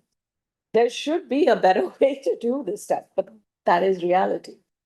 So when they, Just, on the thing, is it a technology problem or? It is a technology- Or the legal issue that this agency does not share this agency? now the question is, there's probably all of the above. Okay. So, whose jurisdiction is this? How much information do we give to the other? There are so many things that are involved. If I'm just, Sure. we don't run our crime lab, the Right. community crime runs our crime lab, so they process a lot of the evidence based upon priority for DNA fingerprints. Right. So homicides are gonna take priority, any people crimes are gonna take priority. If they have time to run DNA for a property crime, they will. A lot of times those are just entered in. Now, if the person subsequently gets arrested a year later and then their DNA goes in that database, that'll create the hit sometimes. But it's sometimes things can sit there for years if the person never gets arrested or never enters the system. Yeah. Explain. So just to his point exactly, in this particular case, they got the name because this particular guy also went and burglarized a Foot Locker store in Daly City. So it just so happened he was arrested again, and that's how this whole thing came about. So this is really a very, and the other thing that I forgot to mention, which the captain has mentioned here, is that when they are assigning these cases, they are looking at the evidence, and based on the evidence, the case gets a priority. So if they don't have any evidence, they don't have any DNA, they don't have anything to look for, no fingerprints, no face, no nothing, what are they going to do? Where do you start? What do you do? It was like a very shocking thing. I have an entire report on this thing, but just to cut it short, just for time purposes, and I will send this to you and everybody here. So Sonali and I were like, okay, so what the heck are we going to do? I mean, now we found out what this black box is. We have to do something about it. So what we took the action for was we called the Assemblyman Patrick Ernst. And we said, hey, you come up with something that, what is this? And this was specifically affecting the Indian community even worse than other people. Incidentally, I have another thing to mention about what it's affecting other people as well. So for us, our homes are burglarized. When our older people are walking in the city, their chains are snatched or something like that. When we go to the bank to get your jewelry, you have people following you to your house or stealing your bag from where you are. And then last but not the least, of course, the jewelry stores are also getting burglarized on a regular basis. So a couple of problems that they have, even if they do get even DNA, I mean, even if they find out. So it's not so simple for them. So I asked the question, I said, they're going to fence this, property that they got. Why can't we follow up with whatever, pawn shops they have around here? So the reality is, even if they go and have something with the pawn shops, how do they identify that this particular piece of gold is mine and not somebody else's? How do they identify that? So not everything has so if it's an iPad, they have a serial number they can follow up. This may or may not have, some don't. That's one. Secondly, it's a ring. It's not that they can take the gold and go to a pawn shop and get it. They will go give this piece of gold to somebody. So they have network and a ring. So the person doesn't even know who he is giving to or any details of it. He just takes whatever he's got and given it to person A. Person A gives it to person C. That has gone to Arizona. So there was a case in Sonali's case, the two people that they are accidentally found because they've been in the database for whatever reason. One of them is a Colombian who was arrested by ICE and is in an Arizona jail. It's so complex. It is just, so that's where the interaction really happens. So bottom line is we've asked ERMS to come up with some kind of a legislation or something, one that gives more, resources basically to the to the sheriff's department. Secondly, to be able to say, get some kind of an integration or something. And then the DA's office has got their own issues that come up with it, because if these guys even come up with the evidence, they need to make sure that they have enough evidence in order to be able to prosecute that guy. So if we come up with 50%, 60%, 70% evidence, that's not enough for them. So they don't even bother to file the case after that point. So here these detectives have done all the work, but then it goes nowhere because the DA's office is the one that has to actually file that. So there's a lot of agencies that are involved, and there's a lot of lack of interaction that this problem is so difficult to solve. So we want to have some political cloud get into this, because otherwise there isn't going to be a solution. We keep making stupid laws, but where it matters, we don't have any solutions. So that's kind of what we got. And I have the whole report I'll send. So he's actually. You guys have been praised for the way we handle our cases, by the way, from Absolutely. FBI. And I will add that a lot of other agencies in this area aren't even investigating property crimes anymore. They don't even have detectives. So at least we have 4 Right. serve this community. But if your house gets burglarized in San Jose, they don't have a burglary detective. Wow. Oh. That's even worse. Yeah. Yeah. So that's a concern. And, So, it's really amazing that they even get to where they get to or get done what they get done. thank you, Commissioner Begur. I think we did a lot of homework and we got a lot of data and really, some of the eye-opening fact. I think we were short of talking about this, but you got it very structured way. So the few points that I noted here is that, that definitely, 4 detectives, 80, 90 open case at running case at one point of time, that's not sustainable thing. So definitely it's the first thing, first the resource issue, right? And what is that, what city can do, what county can do, what assembly level we can do, state level, I think that's the first part, right? Second part, you said that the technology issue, the database, or maybe legal issue also, right? Why this is so disintegrated, that takes more time even to find any information. They should be like movie, what you said, right? Yeah. Not like movie. That means it's taking more time, that is the resource, right? So that's another aspect. Then you're In talking fact, about he gave us an example where he actually found the details of the case, but they could not arrest because of the timeline had passed. What did he call it? Statute of limitations had passed. Yeah. So then what happens? It's just sitting there until the guy commits some other crime, or is caught in some other crime. There's nothing you can do about it. So there are a lot of these. Yeah. A lot of these So the things. third part, Commissioner Bego, that you said the evidence part of it, right? So that means, we, how do we collect evidence if there is no camera, if there is not enough, evidence, right? So, so basically either the case gets dropped because no evidence or gets slowed down. It gets never nothing slowed down, Slowed down, yeah, right? in the hope that, something will show up. So So that, one of the things that the detective was telling us is, and brought this up, was that when such, public awareness, people need to be aware of their surroundings. Again, will people do it? That's a different story. Yeah. So just following up on what Vice Chair Rajaram was saying, you were saying you want to go to the county for getting whatever permission. So we can combine Assemblyman's meeting with the county of supervisors. We can get her to come in. Yeah. And the city, and kind of make it like a public. And I've asked Martha to coordinate that with ERNS. So,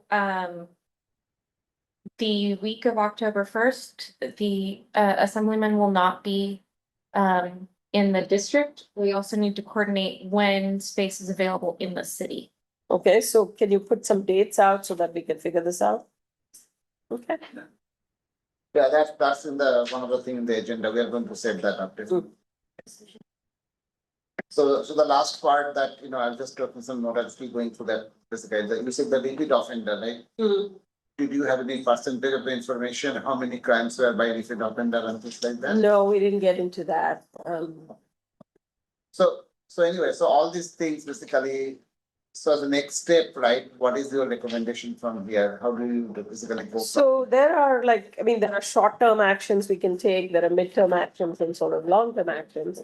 So the short-term actions would be sort of really work to see if there's any way we could have the interagency, collaboration. I don't know if I have, we can bring it up with you. I know in the Bay Area you do, but beyond that, what We happens? have, our detectives have at least every couple of weeks, a meeting with every law enforcement detective that handles property crimes, and they all meet together, they all discuss trends, they share photos of suspects, not to mention, we also have the jail, so a lot of our assault cases come from when our detectives jails the individuals that are wanted for certain crimes. And this is a constant meeting that they always have, all the detectives. Especially with property crimes, but unfortunately, with property crimes, there aren't that many other cities that have property crimes. That's one of the things, right? The big here is resource really. And then that whole, so the other one would be just the public awareness, when something, I guess, when a crime is solved or something, we need to have the sheriff's department kind of blow it out of proportion. If you look on our social media, we Yeah. cover every single time we solve, whether it's a couple. Yeah, we have to figure out how we make that more common within the city, I guess, more than just, because how many people are going to go to your social media and then our social media? So we need to figure out some kind of a campaign that says, the more you talk about, oh, so many arrests have happened, the lesser the chance are, It's one of the by making. It's one of the benefits that some cities have with their own police department, because we are the sheriff's office. We have 1,500 employees. We service the entire county of Santa Clara. Our PIOs have to be mindful that they're not the PIOs for the city of Cupertino. They're Right. PIOs for the entire county, so they have to rotate stories around. They can't just be focused on Saratoga, Cupertino. Yeah. Otherwise, all San Jose will the rest of our service providers that we provide service to are going to be left out. So as a short-term action, right, what you're proposing, right?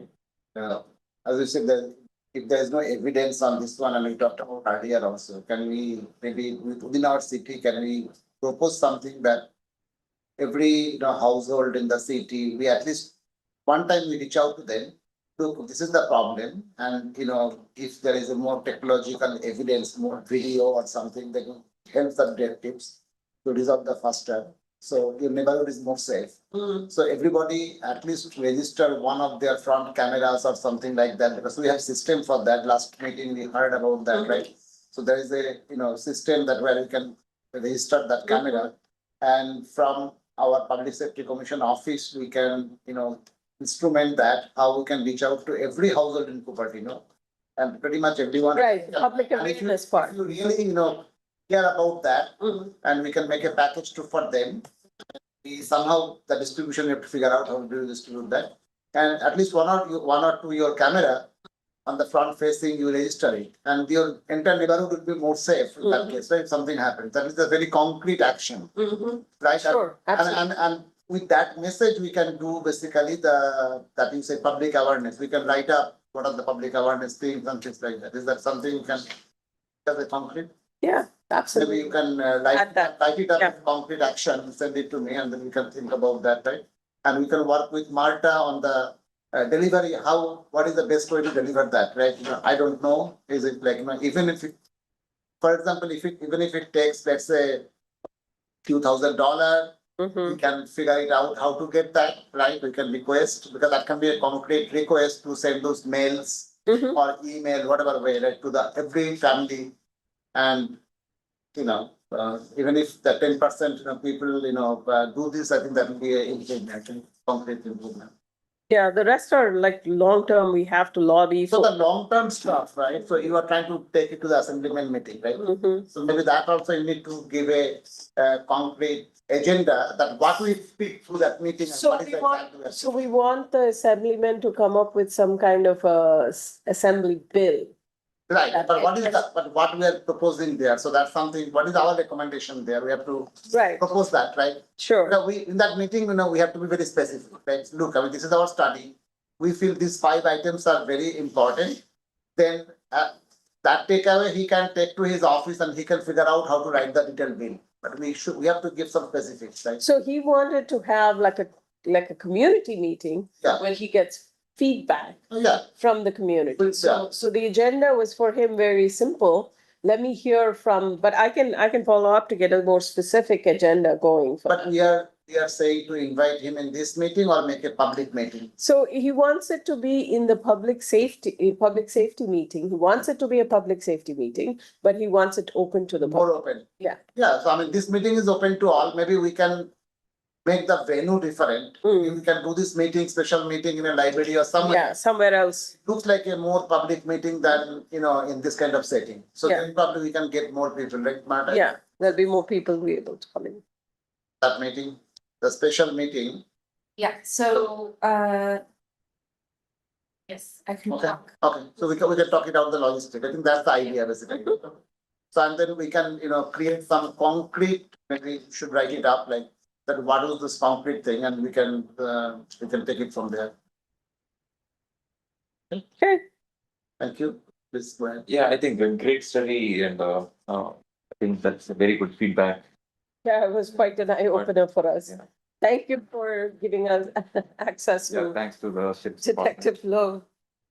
So I think coming to the short term, right, I think looks like increased sheriff's patrols is the key for all the solution for most of the, and we understand budget constraints and staffing levels, right? It really comes from the city, right, their budget. how Right, right. they give us. So as a public safety commission, can we formally recommend the city council to increase the budget to the sheriff's department to increase the patrols within the city, to Cupertino city, based on the data points what we have so far? So in November, you can submit a request to city council for city work programs. That's an option, and then you can always provide your recommendation to council as a commissioner, that you believe that something about the budget should be. Well, it has to be individual, why not like a entire public safety commission? So the Public Safety Commission can write a letter of support of a specific action. Here's the score to the city clerk, so the city council members each have their own prioritized items as part of the city work program. Next year will actually be, a 2-year process, kind of in the middle of that. But, yes, the commission send a request and a council member need to adopt, essentially assume response to that request, and then the council members would vote on whether or not that rises to a level of being high priority council. And they base that on various factors, including the city council goals and goals for the city and the community, and also the strategic plan. Which, so, yeah, the commission can certainly propose. You had a comment, Tom? We are currently in the negotiations for the contract with the city of Cupertino. So that's, it's an ongoing process that involves not only the city of Cupertino, the city of Saratoga, city of South Los Hills, Coward County Council, city of Budget Office of Analysis. There's a lot of people that are going to be going into this whole thing. So,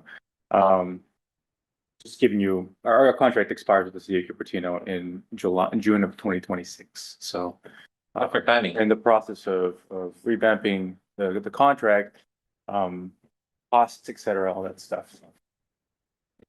So can we introduce a motion that we formally write the recommendation or what should be the process? So, Again, sorry, this commission cannot take action on any items that are not agendized. Okay, so future, we can set this as a future agenda. Yes, that's for the brown man, so that is in order for members of the public who would want to participate in the Got it. discussion. Feel free to send it in. So yes, I recommend you agendize it for a future meeting. Yes, that makes sense. So we are adding now, or we need, when we go to the future agenda setting, that's when we. When we get to future. Hold it, Okay. write it up, note. We'll come back there. Okay. So. All right, so our next commissioner report is from Safaram. Commissioner Safaram, you have the. Yeah, mine, I collaborated with Martha and we tried to understand how could we leverage the block leader program to exchange the information or awareness or provide updates from Public Safety Commission. What I was told is the block leader program is totally originated from volunteers and city staff doesn't direct or attend those meetings. So as a Public Safety Commissioner, we can attend the meeting, which is happening October 22nd, and present the information or exchange the ideas, like an open meeting. The quarterly meetings, I run those as city staff. The block leader program. Yes. Yeah. The block leader In coordinator. the block leader coordinator. You may be thinking of, there's a text group. If they arrange their own meetings, I'm not involved in that. Okay. I do not know who runs the text group. In no way am I affiliated with that, because the second I am, it becomes subject to public record requests. So we could use the meeting then to exchange the information. I would recommend a different meeting than the October one, but we can discuss it. I think so that for the collaborative. So the October meeting is with all the block leaders, right? So, Sponsored by the city. and if they reach out, if we want to do and use their resources, maybe we all can go in, attend that meeting and speak up, right? And request for help. Is that fair? Is that? Yes, so we don't generally have commissioners at the meetings because if we bring in the subject matter experts who are usually staff, that's why we have someone from the transportation department coming in to talk about the active transportation. If there is something specific about, then let me know. And I can include that in the information I give to the block. Got it. But in terms of standing in front of the block leaders and saying, we, the Public Safety Commission, say da da da da da, that is not an option. It's not an option, or hasn't occurred. So how do we say this is the content that we would like you to share it? How do we propose, like, how do we do the setting, like? So maybe no. That's why she's saying you can So it write. has to be individual, not as a group. No, I mean, we can all approve it here. I mean, if you have, let's say, 5 recommendation, message that we want to take it and take advantage of the block leader program to reach out. But she's saying that you write it up and send it to her, and she will make sure that block leader, program resource get used to send it out. So in the presentation that I gave at the meetings, I'll say I've heard from X person that they want to know more about Y topic. Here's a couple things we can look at a future meeting. Okay, So there's a evening, so there is looks like there's. so I think we need to put it as a, Now, again, now as a what- topic for every Yeah, meeting. so no, I think the next thing is basically what are we, trying to reach out? I mean, do you have a list for that? I You think can that, send as individuals, as residents. yes, as individual, as resident also, we can request that, yeah. That's all. So that means it's not from the Public Safety Commission, as a commissioner or as an individual, I can send it. Yes. So, yeah, The Public Safety Commission does not do operational. Okay. Yeah, I think that pretty much the revenue is closed. As an individual, we can share the information, exchange the ideas, but not as a commission. yeah, but that's okay, but I mean, do you have any specific, recommendation on this one that what we want to, propagate? I mean, do you have something right now or? No, not right now. Okay. Okay.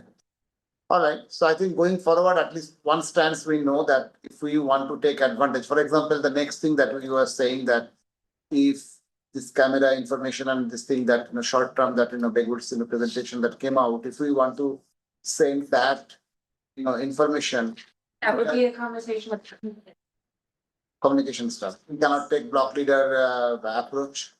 I mean, in addition to that, We can, but again, it would be in conversation with the communications team. okay, then do that. All right. Okay. And when is the next block leader program? Is October? October 22nd. All right. So anybody has any other question, comment on Commissioner Safar's? So the last was on May, right? So that was more of the recruiting part of how the faster recruitment. There are a lot of open vacancies in the sheriff department. What can be done? So I did a little bit study on this one of the different sheriff's office and the different materials that I studied. And I looked at the job boards also. There are a lot of sheriffs jobs are available here. So my overall, the sentiment is that sheriffs are supporting our community, local here, and in our city, our county. But I do not see a mind share within the kids here or the students here to join law and To pursue. I think that's the biggest, I think mind share. I feel that we have an obligation to create that. And that is what I felt. And because they are getting, out of state recruitment, they are giving incentive to really not raised here, live here, didn't go to school here. And that's a little bit sad.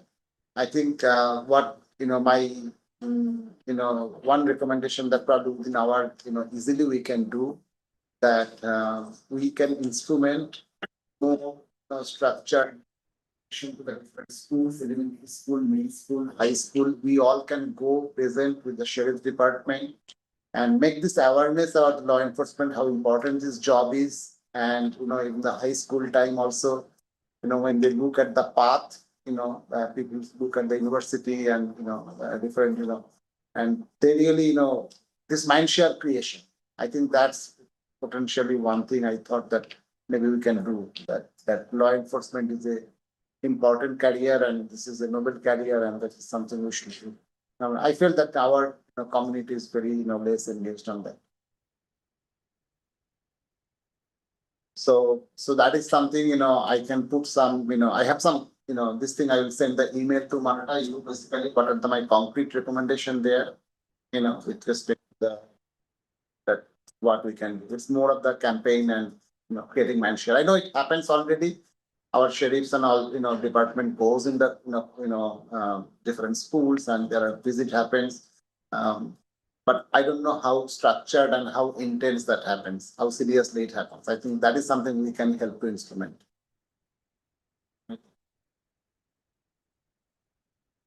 And that's about it. The commissioner's report. Any other question, comment, suggestion?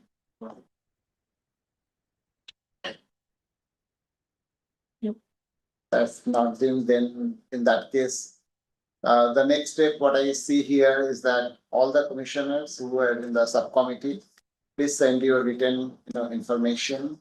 And very quickly, I think when is our mayor's meeting? I believe it's next Wednesday.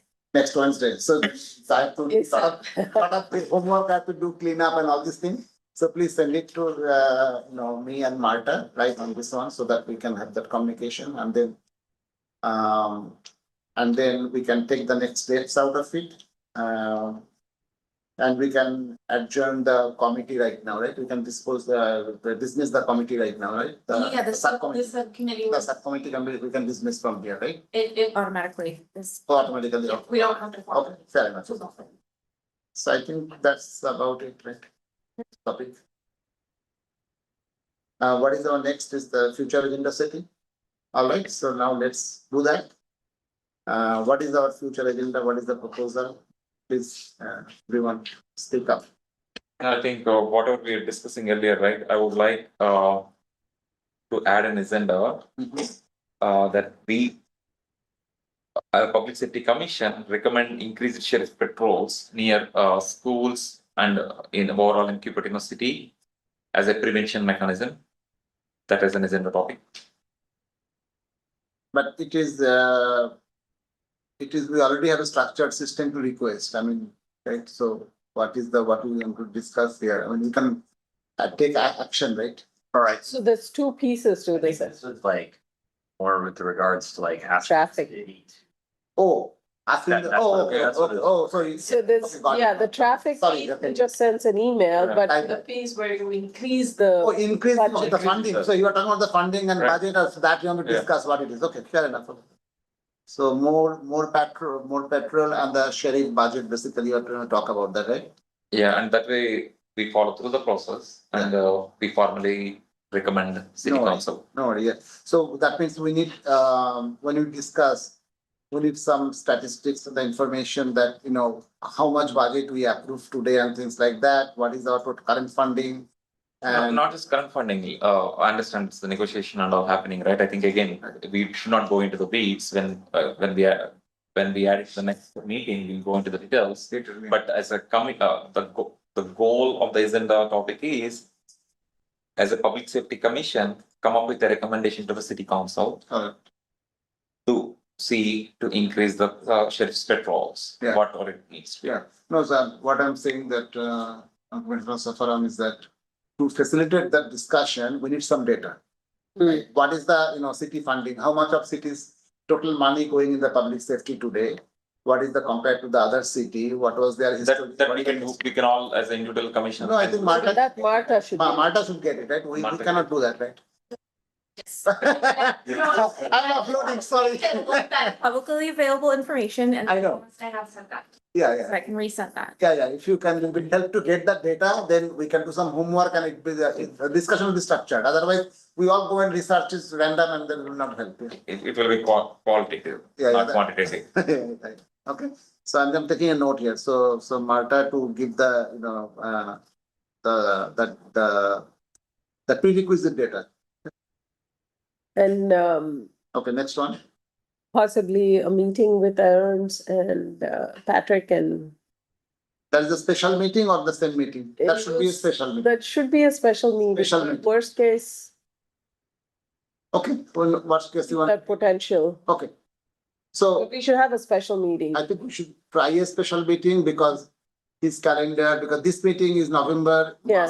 You know what I'm saying? You don't have too much flexibility. Yeah, And we have to align to his calendar. right. So let's do a special meeting for that. Right? Okay. So that's another action item for this meeting. Mhm. Conduct, to set a special meeting with the. We're not doing action items, we're doing things to add Add in to the- future Okay. agendas.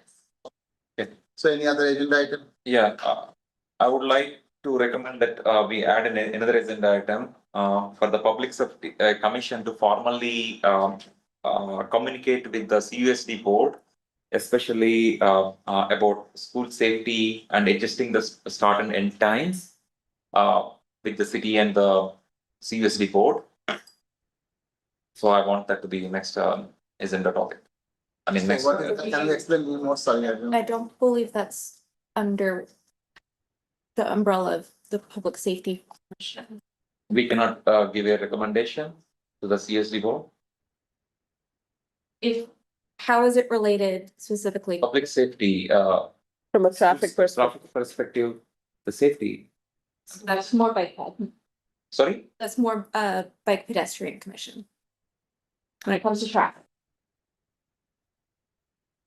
It's the Okay. Bike and Ped Commission. and- There is a commission for that, yeah, of course, yeah. okay, so I see.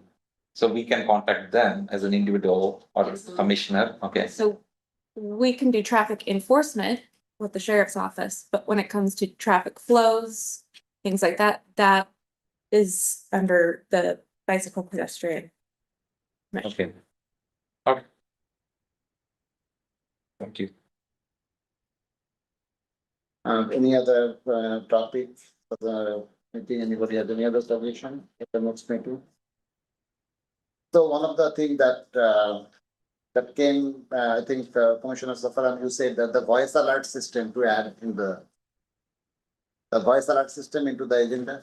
Oh, yeah, That's- citywide outdoor warning systems, I have So- a study Yeah, on I that, took note yeah. of that. You Thank want, you. still want that, right? Yes. Okay.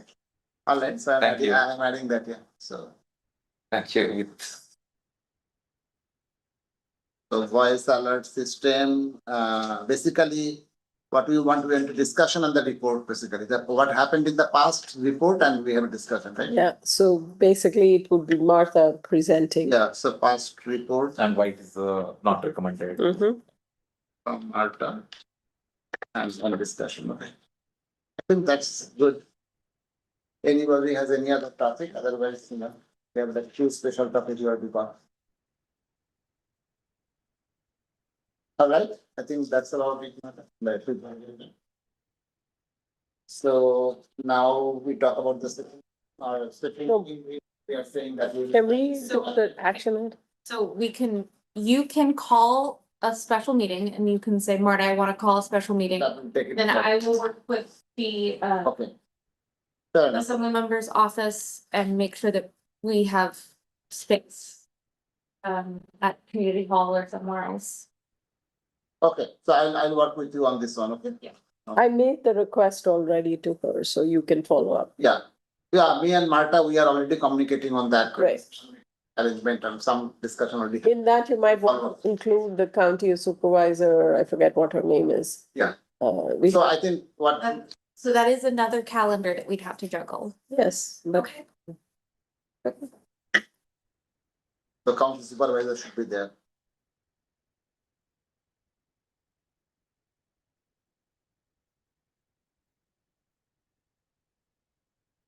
Okay. Took some notes here. And I think that's about it, right? So I think one last logistical thing, I think Marta, we talked about that, right? So I think the meeting minutes before we share it will be good to it in the discussion. I think we should just go around the table and remember any action items we've taken, because it's another 2 months before.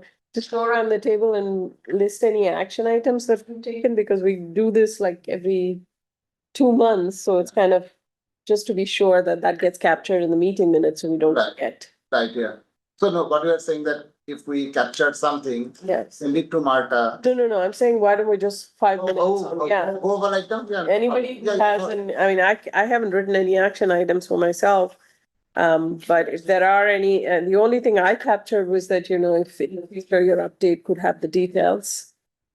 That's the only one I captured. Was there any other you had a? Yeah, so I guess like I was thinking like I'll like create like a mini write-up of like why we want to speak with like the county supervisor, and I'll send that to you, then you could, I guess, Actually, like we would make sure that would be included in our request to speak with her. sure. I think the other action item is we all have to send you by Wednesday, the reports. Yes, yeah, that's, no, before Wednesday. Wednesday is the. Before Wednesday, yes. So it have to be. So I hopefully request. we can, yes. I'll say please send all the subcommittee recommendation by Monday, please. Because Wednesday is the meeting, so I need at least 1 day to clean up. And do the homework for that. Even earlier is better, because there's a lot of information to consume from there, honestly, do a good job, yeah.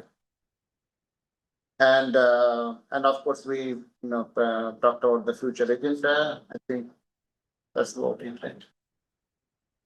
I don't think we missed anything. Anybody has any other? All right, so then we can close the meeting today. Hey, 45 minutes sooner than last time. For the minutes, the meeting is adjourned at 8:35. So where do you live?